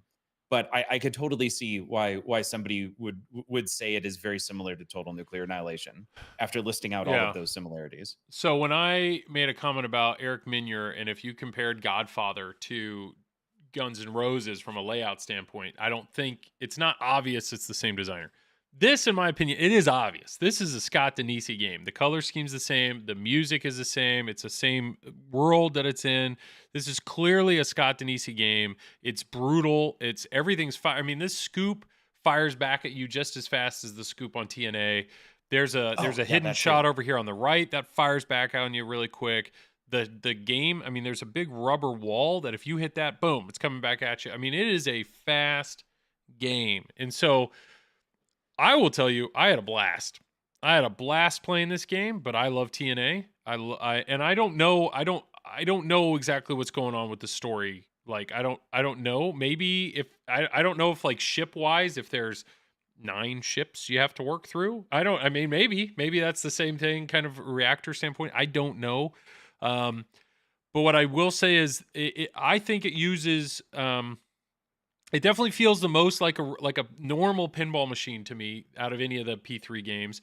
But yet I was standing in line and there was a particular mode where like the wall pops up and only one opens up and you have one ball to spit it in. And once you do that, it'll give you a second ball and then a different wall pops up and you have to get both balls in there. And then it'll give you a third ball and you have to get all 3 balls in there. And it's like I think they absolutely use some of the unique things of this platform to be in a really cool manner. Not to mention down here, there's this whole item system that's nothing like I've seen in pinball where, The power ups. yeah, you can power up, you can use a shotgun, but you have to enable them with your flipper. Like you have to scroll over to the one you want. And once you select the one you want, then you have to reach down and hit the launch button. So you can like hack this wall and drop. Oh, it's right here. Yeah, you can drop that rubber wall. It's pretty impressive, like in that utilization. So I am surprised, Shawn, that as a P3 owner, it's a lot easier to swallow $3,000 than it is an entire system. But everybody takes games differently. This is a game though. I don't know if my friends and family will love it because there isn't anything like I think it's a hard pin and there's nothing like it's a bash toy, but the ship isn't like shaking or anything. It's just like you're hitting a rubber until it goes down, and then I don't know. I would be curious how like an actual extreme novice what if they'd like this or not. I don't know. I don't know without actually playing it or having them play it, but. I do think they are continually improving on this platform, and sure the flipper mechs they do feel different than a normal pinball machine, but yet you can do everything you want to do with it, and I think it's absolutely feels like pinball. So I had a blast. If I was buying a P3, in my mind right now, the 2 modules that I would buy without hesitation would actually be this and Heist. Like I really had a lot of fun on Heist. Weird Al, I've played it a few times, but it's a theme that doesn't do anything for me. But to be honest, if I ever owned a P3, I would end up getting Weird Al as well. Like it's cheap. It's cheap, and why wouldn't you? Just get everything. So I don't know. Hadi, you played it, man. What are your thoughts? Yeah, I played it like 4 or 5 times actually. Shout out to P3 for having a lot of their pins ready Yep. and all the modules too. It was cool. There's nothing like a Scott Denisi flipper and flipper sound or spinner sound and Yep. spinner. It's such a great experience playing any pin of his that has a rippable spinner like he always wants. Mhm. I don't know. This was not my favorite P3 title. I do think their Weird Al module offers more of a pinball experience. I think the lack of understanding the rules was a big part of it for me. I had a bunch of weapons, I feel like, ready to go, and I didn't understand how to approach it. I hear they're coding in like a nuke weapon, which is gonna like shut everything down, but let you do something unique uniquely as far as rules and shot wise. This is the mode I was talking about right So here. So I'm keep going, looking, Hadi. But sorry. yeah, I'm looking forward to hopefully getting to try it more. I will say, as far as the P3 is concerned, I love Drained. That was the first time I've ever Okay. played it. Yeah. That was my favorite P3 title that I played. I played a lot of Heist, Final Resistance, and Drained. Holy cow, Drained was awesome. I We really may have loved. to talk about that Yeah, because I it's played such a Trained as unique well. take Yeah. on Uh, just pinball. I think there's a comment in chat that this says this felt more like VPX than pinball. There's just a lot that Sean's right. That spaceship takes a lot of real estate. it does. And man, there's some stuff you could add there. The right kicker, the right scoop kicker is really nice as far as adding speed. But I kind of found myself just shooting the spinner over and over again because I enjoyed it. But I didn't have like a full pinball experience with it. I think more code will bring it up to speed. And I have full faith in the pedigree of Scott Denisi. He's an amazing designer, Yeah. and everything else about it was fine. Not my favorite P3 module. Drained was my favorite P3 module. That was a blast to play. I just enjoyed. I love the fact that I beat whatever boss there was, and then as soon as I shot to Yeah. kill him, it was like game over. I was like, "Holy, crap, what are you talking about?" Uh, So just to give chat what this is, yes, this is a game. This is a module made by Nick Baldridge, and the whole point is killing vampires. And if you look at this module, it's super simple, like super simple. And the goal is to kill vampires. So when you start off, this slave target and this vampire, those are both lit. And to kill a vampire, all you have to do is hit both the slave target and the vampire target. That's it. And then the wall in front of it comes up, and every once in a while that wall will drop down. And to actually kill the vampire, you have to hit this gobble hole. And it is a gobble hole. When the ball goes in there, your ball is gone. Like, your ball's gone. You lost the ball. It's gone. So to yeah, kill the vampire, you have to lose your ball. And so if you care about score, that's when you get into this, like building the garlic targets or the mirror targets or the stakes targets. It's a 5-ball game. I actually played it with Neil and Tom. And it's one of those games where it's so simple, like it's so simple to know what to do that it was enjoyable. I don't know if I'd own it. Like, I don't know if yeah, because it's like I had a great time with Tom and Neil, the one 5-ball game we played, but it's almost one of those like, all right, did yeah. that, check the box. But it was great dollar game. Yeah. Like, if it was out there, it would be a great game to play with people. Because if you flip or make a mistake and you accidentally hit that gobble hole before you have the vampire ready to go, you lost your ball. Like, the ball's gone. Yeah, It's it's a great party game for sure. yeah, If I had a bunch of pinball friends near me, I'd definitely try to own try one to of have that. one. Yeah. Yeah, Um, I don't know. Yeah. Additional thoughts on it. I mean, I think it was played. I am still, every time I've played the P3, I'm enjoying it more and more. And every time they continually release good games, it makes it even more appetizing. So I still have not weeded out the idea of never owning a P3. Like, there's probably a good chance at some point it's going to happen. the value the value in this pinball economy, it's screaming loudly from P3. They've got so many different experiences you can have. So many For types. Yeah. Yeah. $18,000, you can get a pin and get a bunch of modules and have a good time. Shawn, did you play Mhm. Drained? No, I didn't. Okay. Final Resistance was the only thing there that I played. Actually, I didn't even know Drained was there. So I don't think it was there on the first egg, maybe, but I saw it on the end. So Shawn, you're in on a Weird Owl. Are you in on any of the other modules? I have not ordered any other modules yet. Okay. I do want to pick up Heist. I probably will pick up Alexi Lightspeed too, Okay. Yeah. because I did. I guess I played Lexi at Chicago. Okay. Was it at Chicago? I don't remember.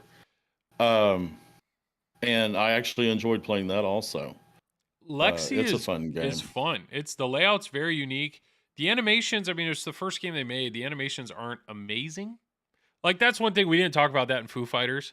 The animations in Foo Fighters are so incredibly good.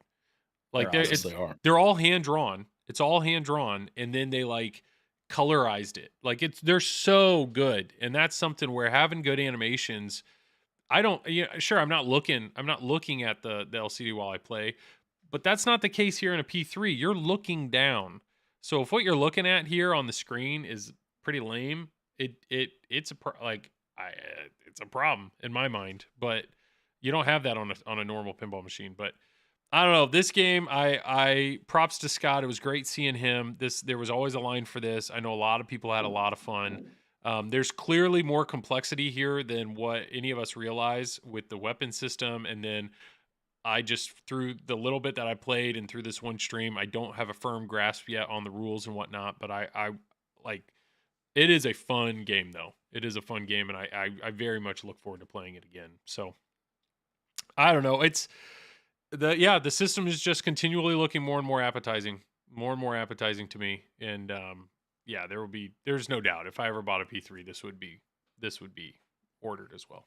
Go ahead, George. I think George wants to say something. I'm sorry. I have been. I'm just staring at the screen, and I'm very sorry.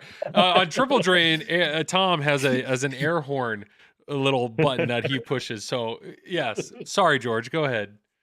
Actually, you asked me if I thought this was TNA 2.0, but I didn't get an opportunity to talk about some of the things.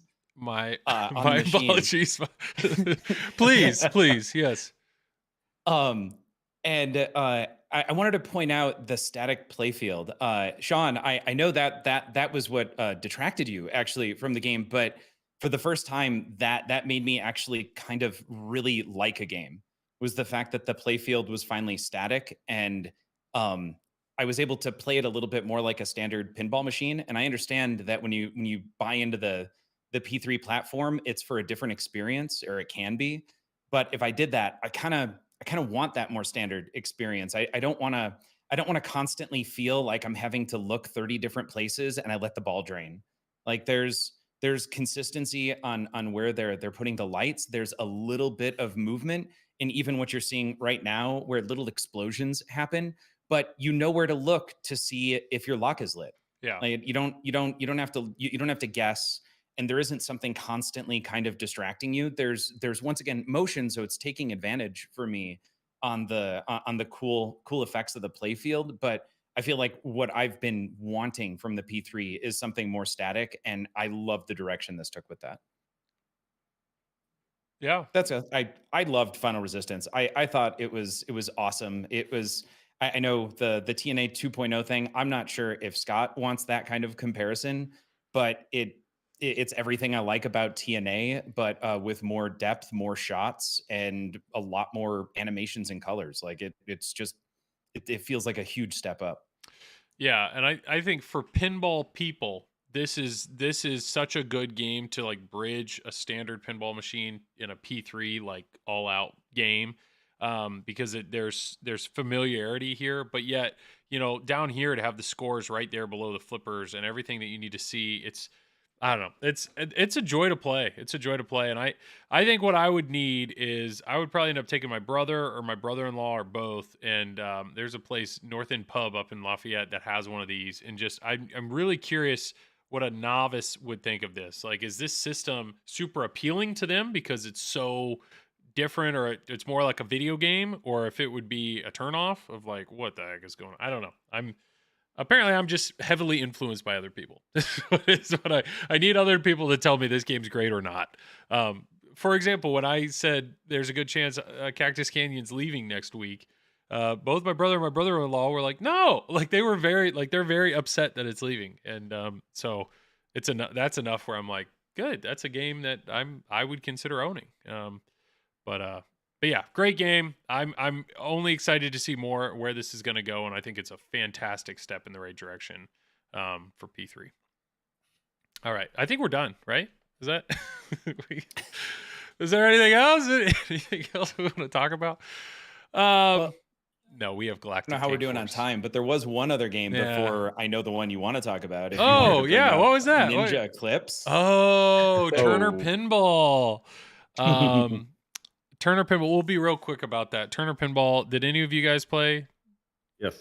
Yes. What are we thinking here? The game broke after I drained, but good for them for coming. I tried to engage them in positive conversation. Yeah. I asked them legal questions, which was fun. Oh. but yeah, no, I mean, it's so early. It's hard. I don't want to bash somebody for bringing their whitewood, but it was Ninja This Eclipse is a whitewood. This is Yeah. a whitewood in every sense of the word. Yeah. Yeah. Who else played it? Yeah, I played it. Yeah. Similar. I don't want to. It's so early. And when I played it on Saturday. And the flippers couldn't make it up any of the ramps at that point. Yeah, this ramp.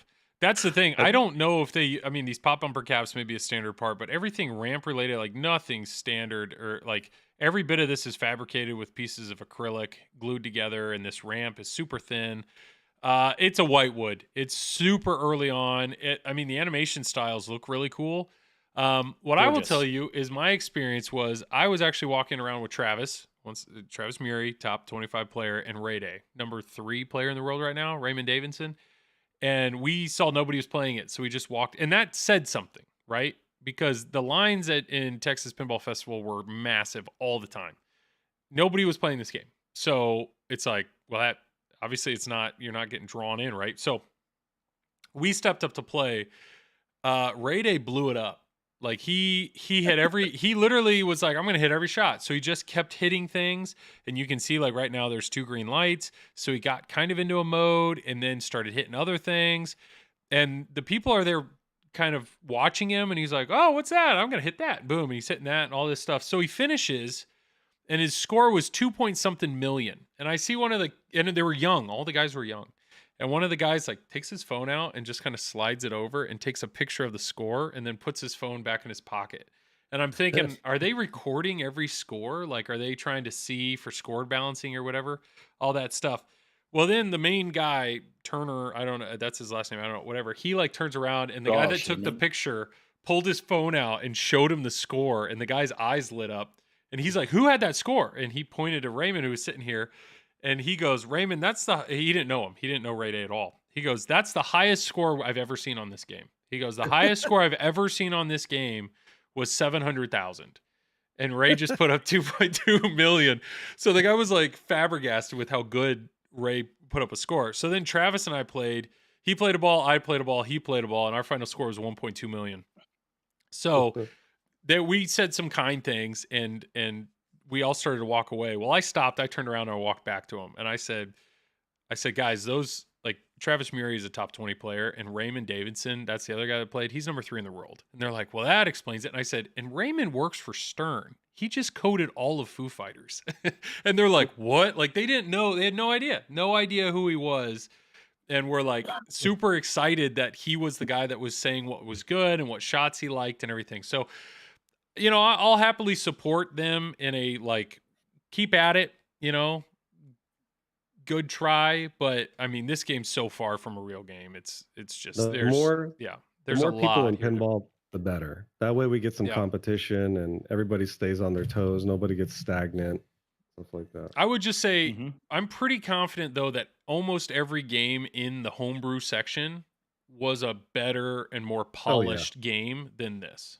And that's just, I mean, I know they're early, but it's, I don't know. So good on them. But yeah, they're doing it. I mean, this is very grassroots. There isn't anybody with pinball, like the designer. That's what he introduced. Like, well, here's the designer of the game. I mean, he's just a kid. Like, he's a young dude that just kind of is doing his thing. So I don't know. Turner Pinball. All right. We've teased it enough.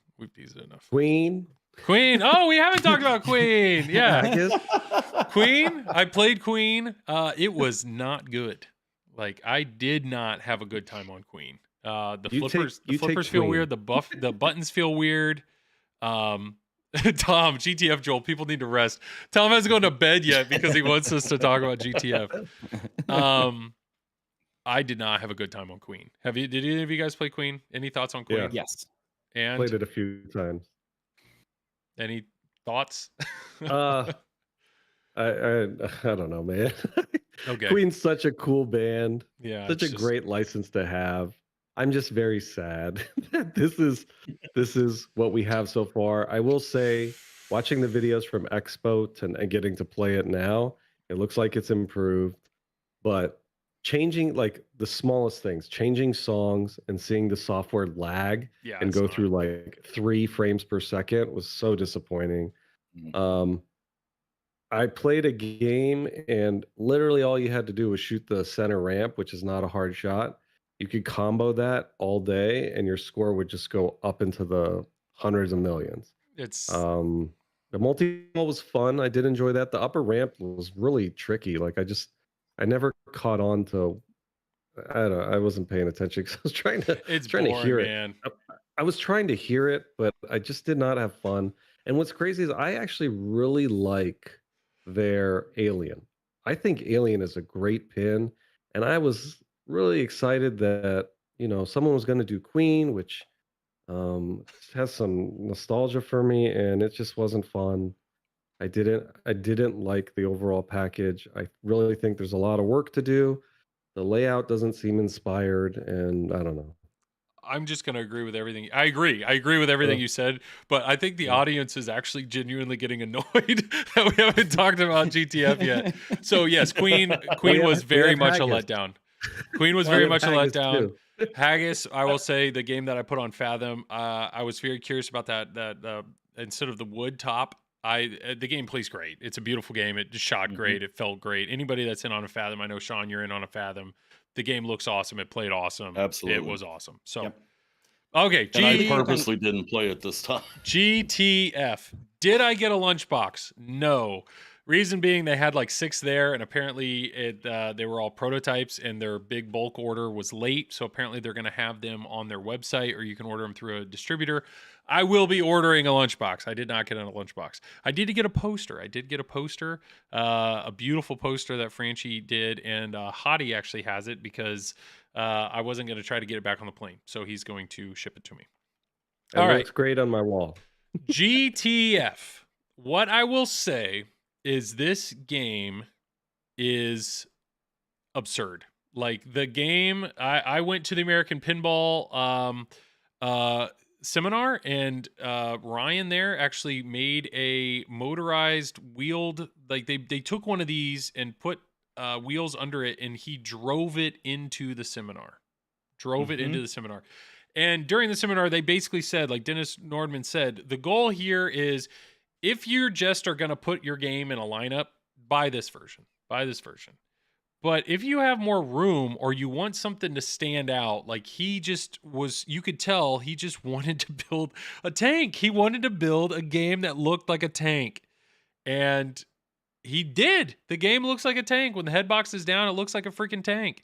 And if you have it at the end of your row, maybe you will walk over and pull the latch out and put the head down. But they did say in the seminar that they would want you to put the screws in as well. And they're like, oh, it'll only take a few minutes. Like, no, people aren't going to be doing that. But it's absurd. The game looks absurd.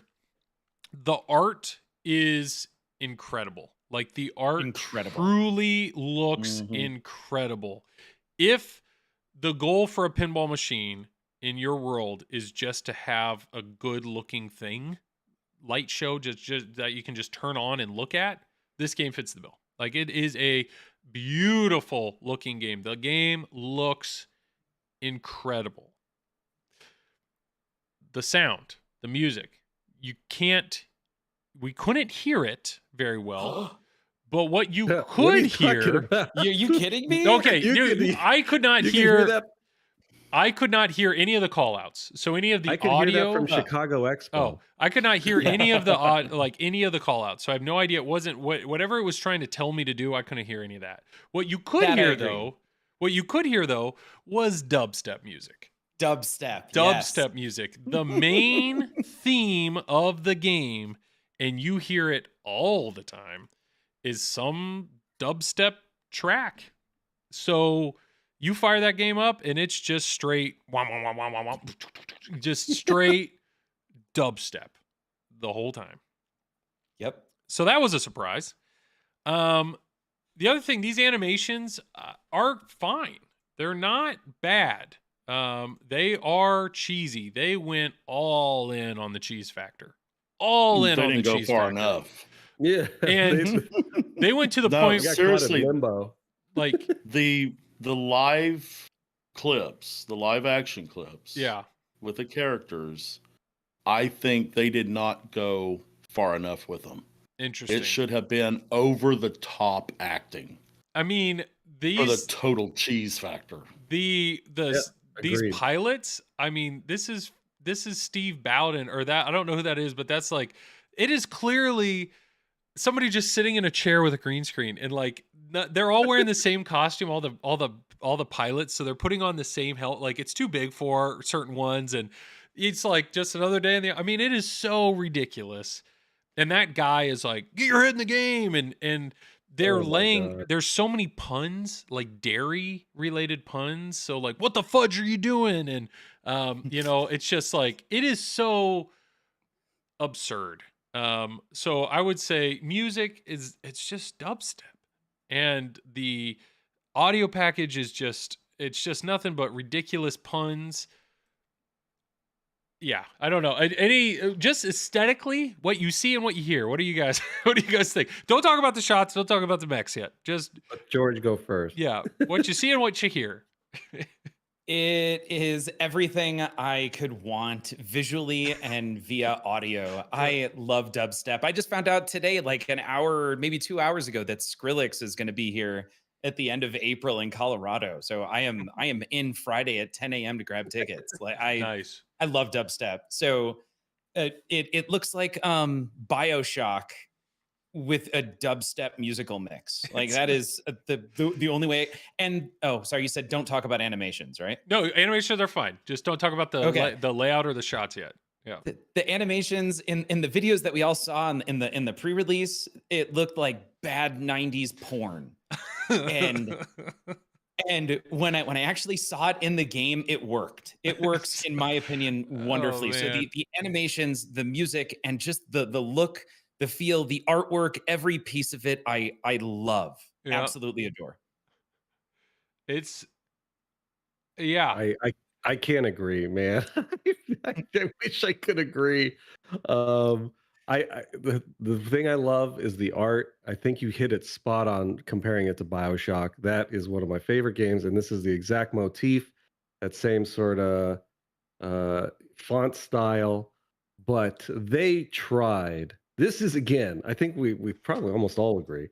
This is the pin we all wanted to go We in. all yeah. And holy cow, the trailer didn't do them any favors.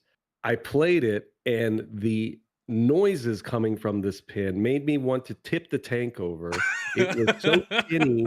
It had the highest treble I've probably ever they had the heard. speakers cranked. And like, it was piercingly so bad. loud. Yes. It was just bad. I couldn't understand. Look at that though. Sorry. I could not figure out why the audio was set the way it was. The animations are not even on the level of a bad Sega CD game or Sewer Shark or Night Trap, which is what they should have been. Shawn is exactly right. They got stuck in the middle of trying to do camp and cheese and just be over the top, and they got stuck in limbo in the middle where it's just bad. It's almost as if they had actors going for an audition when they already picked who they were going to pick for the film, and these people were just giving their heart out on a serious audition. I could not take it.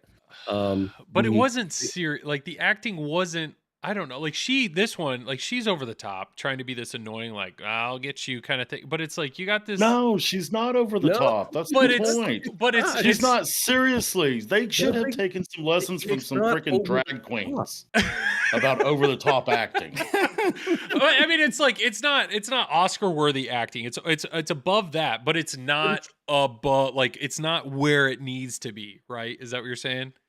It needs to be cheesy. You need it's to too understated. Seriously. Here, hold my scepter. No. No.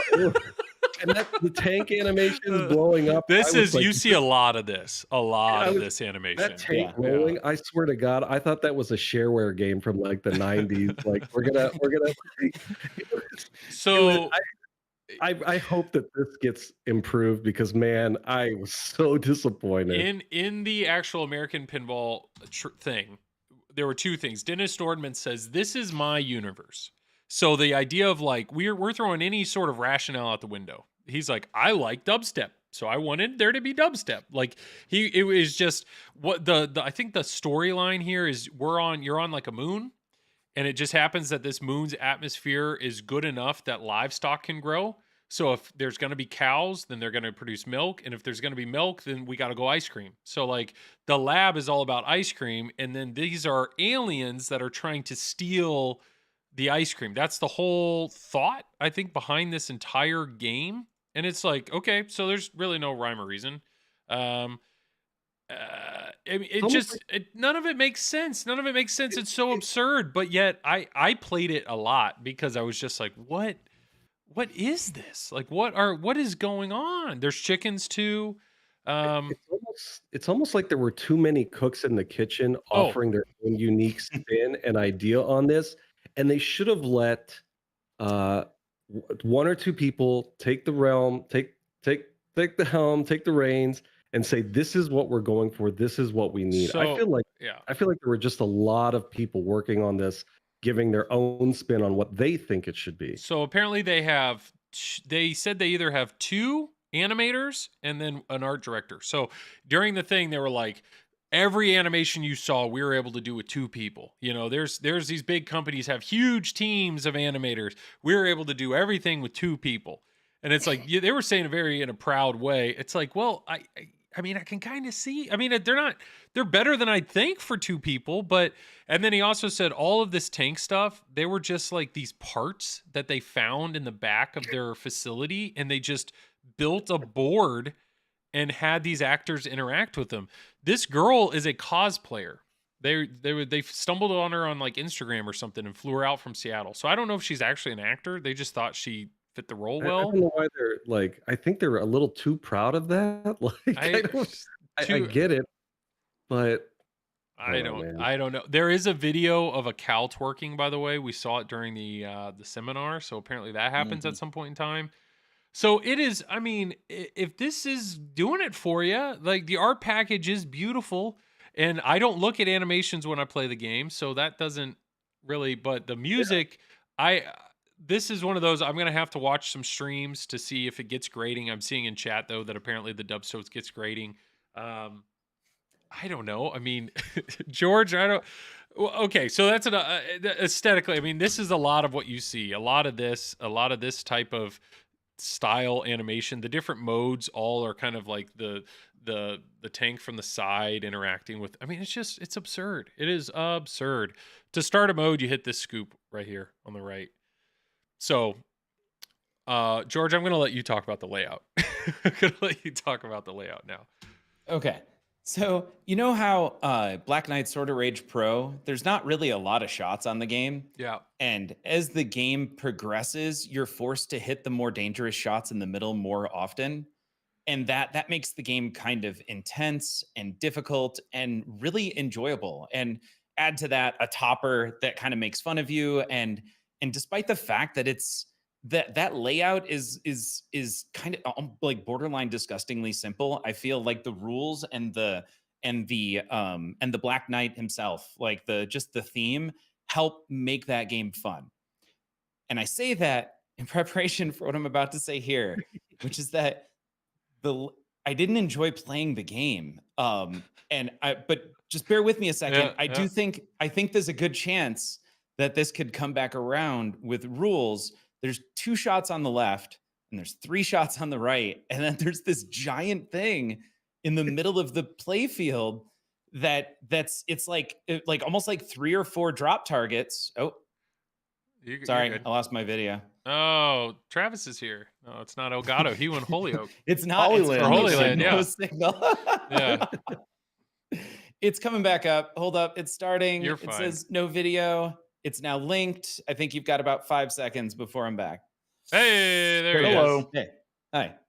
Hi. So 2 shots on the left, 3 shots on the right, and there's this big thing in the center. Yeah. I mean, sure, there's the drop targets on the side.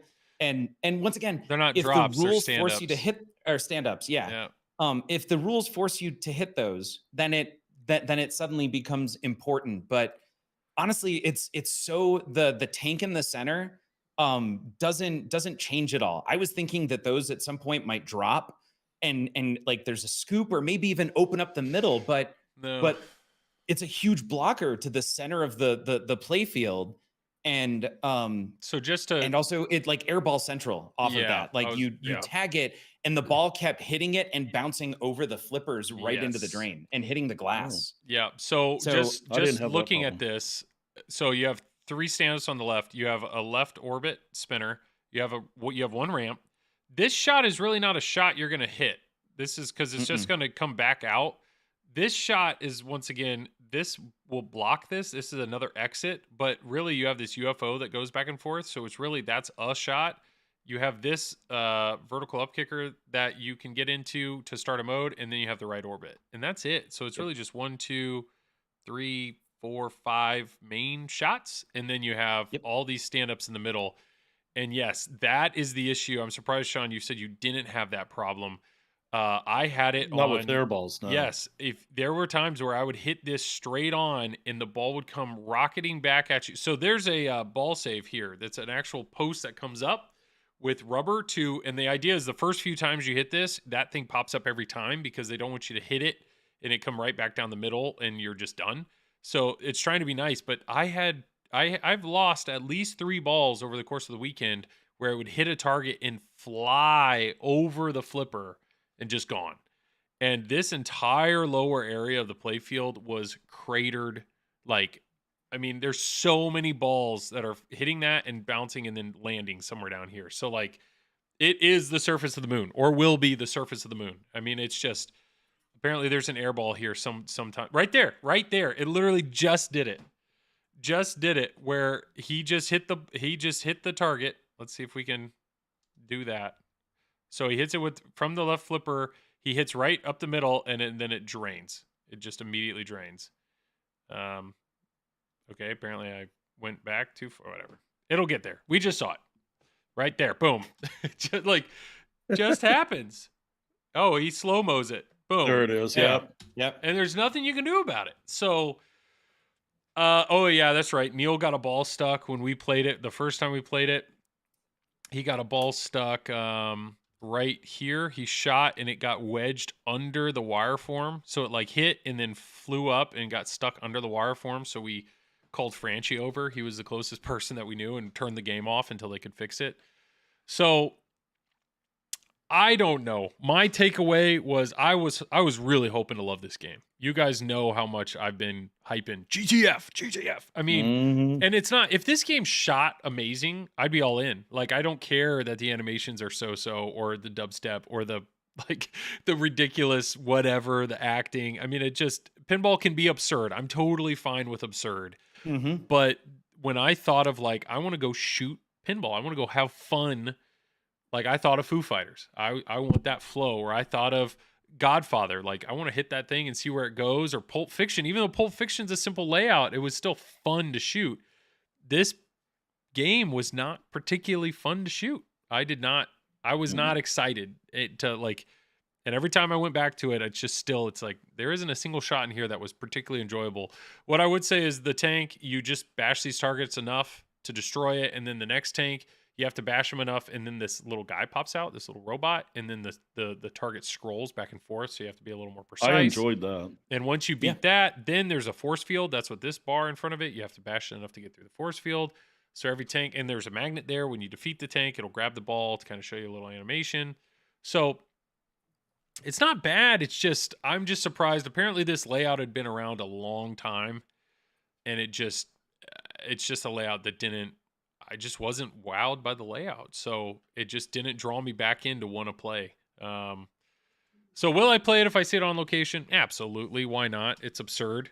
But it's like Iron Man if the monger never went down. Yeah, it's just, you have this ridiculous mech right in the middle that you do want to hit. But if you keep hitting it, you will die. Like, it will take your ball.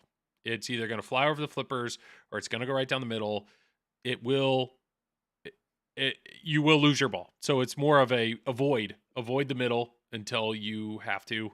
And then what else do you have? You have a left orbit, a right orbit, a vuck shot, or a left ramp. And there is a diverter button so you can have it feed your left or right flipper, but I just never saw the need to do either. So if there were drops in front of the tank, it would be better. I agree. If there were drops and then it opened up and there was a hole for the final shot, something like that, I agree. But it's just, for this layout to have been around so long and gone and shopped around to different companies, I mean, I understand why it was passed up on, and I don't know, left ramp to lock shot was pretty cool. Yeah, there is some stuff there. There's some stuff that happens up here, but I don't know. I just feel like in most modern games that I've played, there's always been 1 or 2 shots that were like, ooh, that felt nice. Like, that was cool. I want to shoot that shot again. And there wasn't one. There wasn't a single shot on this that I was really drawn into. But I played this more than anything else at TPF. That's how bad I wanted to love it. On top of that, the lines weren't long. No, like there wasn't long. Even the full tank version, it was usually 2 or 3 people, and the game's fairly brutal. So the line moved quick, and I'm okay with brutal. Yeah. And I kept coming back like I want to have a game where it clicks, it makes sense. I probably played the game 15 times. Yep. And I love everything about it right now except playing it.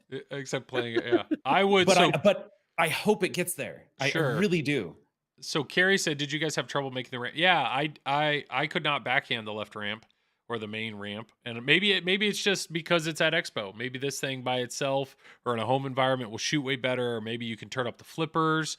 I don't know. Maybe you can tweak it. Maybe there's something I don't know. Maybe, but it's just there wasn't anything about this layout. Like that's what I'm saying. The Foo Fighters layout, there's such unique pathway. Like it's like I want to see where that does. I want to see what that does. I want to see what that does. This was just like it's a left orbit, it's a right orbit, it's a vuck, and it's a ramp. Like it just okay. And I agree. I think I played this game the most out of all the games that were there, and it's because I just was like, I'm gonna play. I'm gonna see everything else somewhere on location. I don't know if I'll see this. I don't know. And I did see this game was down a few different times. So what is the flying saucer shot? So this flying saucer that goes back and forth is a hurry up. It's like, oh, a cow's getting taken. And then it just starts moving back and forth and you have to hit the target to save the cow. So I don't know. I'm sorry for chat for like stringing you along to get to it at the end. But it's just, to be honest, almost every other game, like Foo Fighters blew me away. Pulp Fiction was so incredibly good. Godfather is a theme I don't care about, but I really enjoyed shooting it. Scooby Doo was what I expected at this point. Like I've seen enough streams and it was kind of exactly what I thought.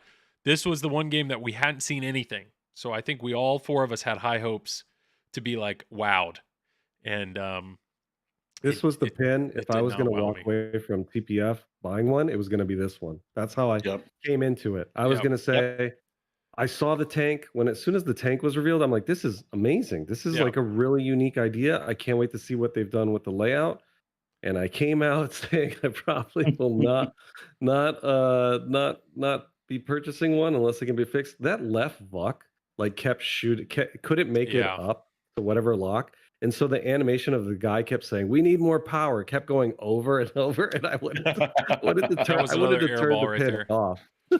He just had another air ball in the game. Yeah, I agree. That buck on the end. I mean, seeing the dude pop out of the tank at that, he's out right now. I mean, that is pretty cool. And I try to look at that from like, okay, if my niece walked up to the game, what is she going to want to do? All she's going to want to do is bash the tank, and it's going to give them like they're going to enjoy that. But to me, it's like if I want to buy a pin just for a novice to have a good time, I'm going to go with like Cactus Canyon or Monster Bash or Medieval Madness, something like. Go with just something that has a really great, I don't know, this game. Yeah, but man, Franchi killed it on the art. It wouldn't surprise me if Franchi wins best art for this. He will. Should. But I mean, God, Foo Fighters is so good and Godfather is so good. It's going to be a really unique one. No, there was no Bond 60th at TPF. There was no Bond 60th, unfortunately. But I agree. This was the one game that I had high hopes on of like, I hope this game's incredible. And we all, want to own it and like, what is this, but maybe it'll get, those pops are actually pretty cool the way they did it with lights and all that stuff. So Trash Can Pinner, wait till you see the Franchi's third title. Yeah, I've heard he said out here on stream that he was going to have one come out in the fall, I think is what he said. So I don't know, any additional thoughts? I do like the built-in pin stadiums. Thought that was pretty slick. It adds a lot to the lighting. I hope more, other than expression lighting, I hope more manufacturers do some sort of integrated lighting because, man, those looked really clean. Yeah. I want to hear Shawn's opinion. Shawn, I think you like this, right? So I'd love to hear. Well, no. Sorry, that came out. I feel I want to hear what it was about the game that you liked because I want to own this pin. Like I love it. I just can't I can't justify it yet. Yeah. Let me start with like the cabinet. So they've got a brand new cabinet. The back box is thinner. Yep. So that like the tank, the turret can fit up against the wall. I like that thinner back box. It's got an automatic latch on the back, which is cool. And then you can put the bolts in to hold the head up. On the front side of the head, the speaker panel display insert is further back, and it's actually got LED lights shining down on the control panel. So it's a really cool, simple effect. But I was actually impressed by that because not much else impressed me. Now, for me, I think the flippers felt weird. I don't know what it is. They felt soft or I don't know. I had a hard time making some of the shots. I will give them kudos for working the Williams cow into the game. Oh yeah, instead of just an Easter egg. I thought that was really cool. The tank, I liked actually shooting the tank. And I had to leave the seminar to tend to one of my games, so I didn't. I don't think I got everything they said. I think I don't know who it was. They were talking about the targets in front of the tank. Yeah. Like the shortcut is to shoot the target that's lit blue. Is that what I heard? When they're first lit, the middle one is lit a different color. So I think they're saying instead of if you happen to hit that middle one, just the very first thing you hit, boom, it's just automatically like a quick kill kind of thing. Something like that. So I think they're trying to do some stuff there where if you play it right, you can really knock things out. Oh yeah, these flippers, there's these little lanes behind us called Lucky Break. I actually had the ball go through one time and nothing happened. So I don't know if they're just not coded in yet, but that is interesting. There's these posts and these little lanes where like the ball has to go under your flipper into that lane, which is kind of unique. But I don't know, Shawn, was there I had trouble hitting the left ramp. Yeah. I like everybody else, I really, really wanted to like it. And then when they put out the videos with the live action, my expectations went down a lot. And then I think they went down a little bit further once I played. Yeah. Yeah. But it is what it is. Just for the cheese factor, I probably wouldn't mind having one. So this moving target, I mean, come on, Elvira, sure, it's all in the same. Yeah. Well, you said you like fun, unique pins, and I mean, there could maybe if maybe these were just weaker flippers, and maybe with some slightly stronger flippers, all of a sudden hitting those shots would be faster, or yeah, the returns would be better. And then once we get to know the code better, maybe there's some modes that are pretty intriguing. But yeah, it didn't. Yeah. Yep. I played the heck out of it. I think George did too. I mean, I think we all wanted to love it. Just like I was ready to be like, okay, that's it. That's my next pin. Something ridiculous and fun. But no, I had a lot more fun shooting other things in other pins. If that makes sense. In fact, I liked playing Legends of Valhalla more than this. Wow. Yeah, I like Hot Wheels. I definitely liked Hot Wheels more than this. Yeah. And at Expo, I did not like Valhalla at all. Yeah, my initial impression of that wasn't great either. But hey, all right. Well, I think that's about it. Those were our You want to mention this? Oh yeah, those were our initial impressions, not reviews. In our bag, in the swag bag, there was this little pin, and it says an amazing machine is coming soon. And there's no logo. There's nothing. So I've heard there are rumors of another company here in the US that is making a game. And apparently they're doing it right. So like it's not this little mom and pop shop or anything. It's just, I'm not insulting mom and pops, but it's just like there's good people here. They're building up production. They're getting everything ready. They're actually going to have machines built before they reveal. Like they're doing everything right is what I'm hearing. So that's all I've heard. And I think that's clever. That's clever that they're putting something in there. So what's crazy is we just had 6 games released within the last 2 months, plus Bond 60th, which is roughly pretty much the same thing. I mean, a lot of pins coming out, and it sounds like there may be another pin released on the horizon. I know Franchi said he's having one come out, and then Stern, it'll be what, August? October-ish, somewhere around there. We'll be there next one. So Venom. Yeah, I know. Please, that's what Hadi. please be Venom. That's what Hadi's. For the love of God, please be Venom. Please be Venom. Maybe Venom's the code name, and it's actually just like a snake. Snakes on the plane. That's what it is. Hadi. Actually, I'd be okay with snakes on a plane. Sorry. Just give me Venom already. I know.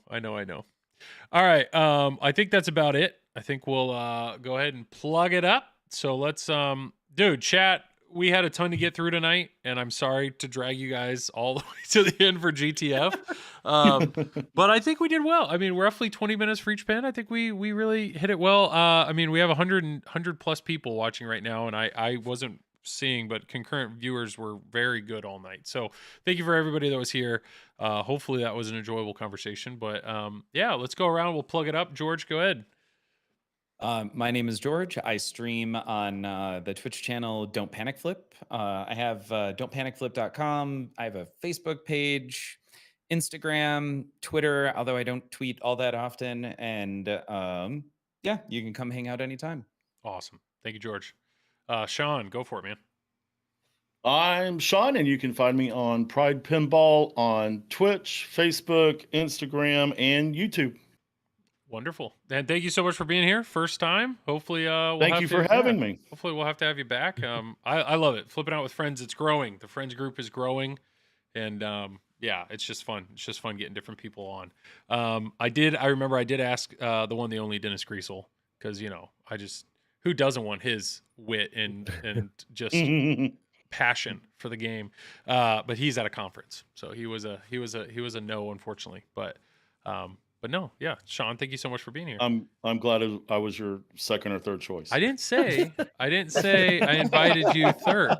You know. Fourth. Fourth, yes. No. Who else said no? No.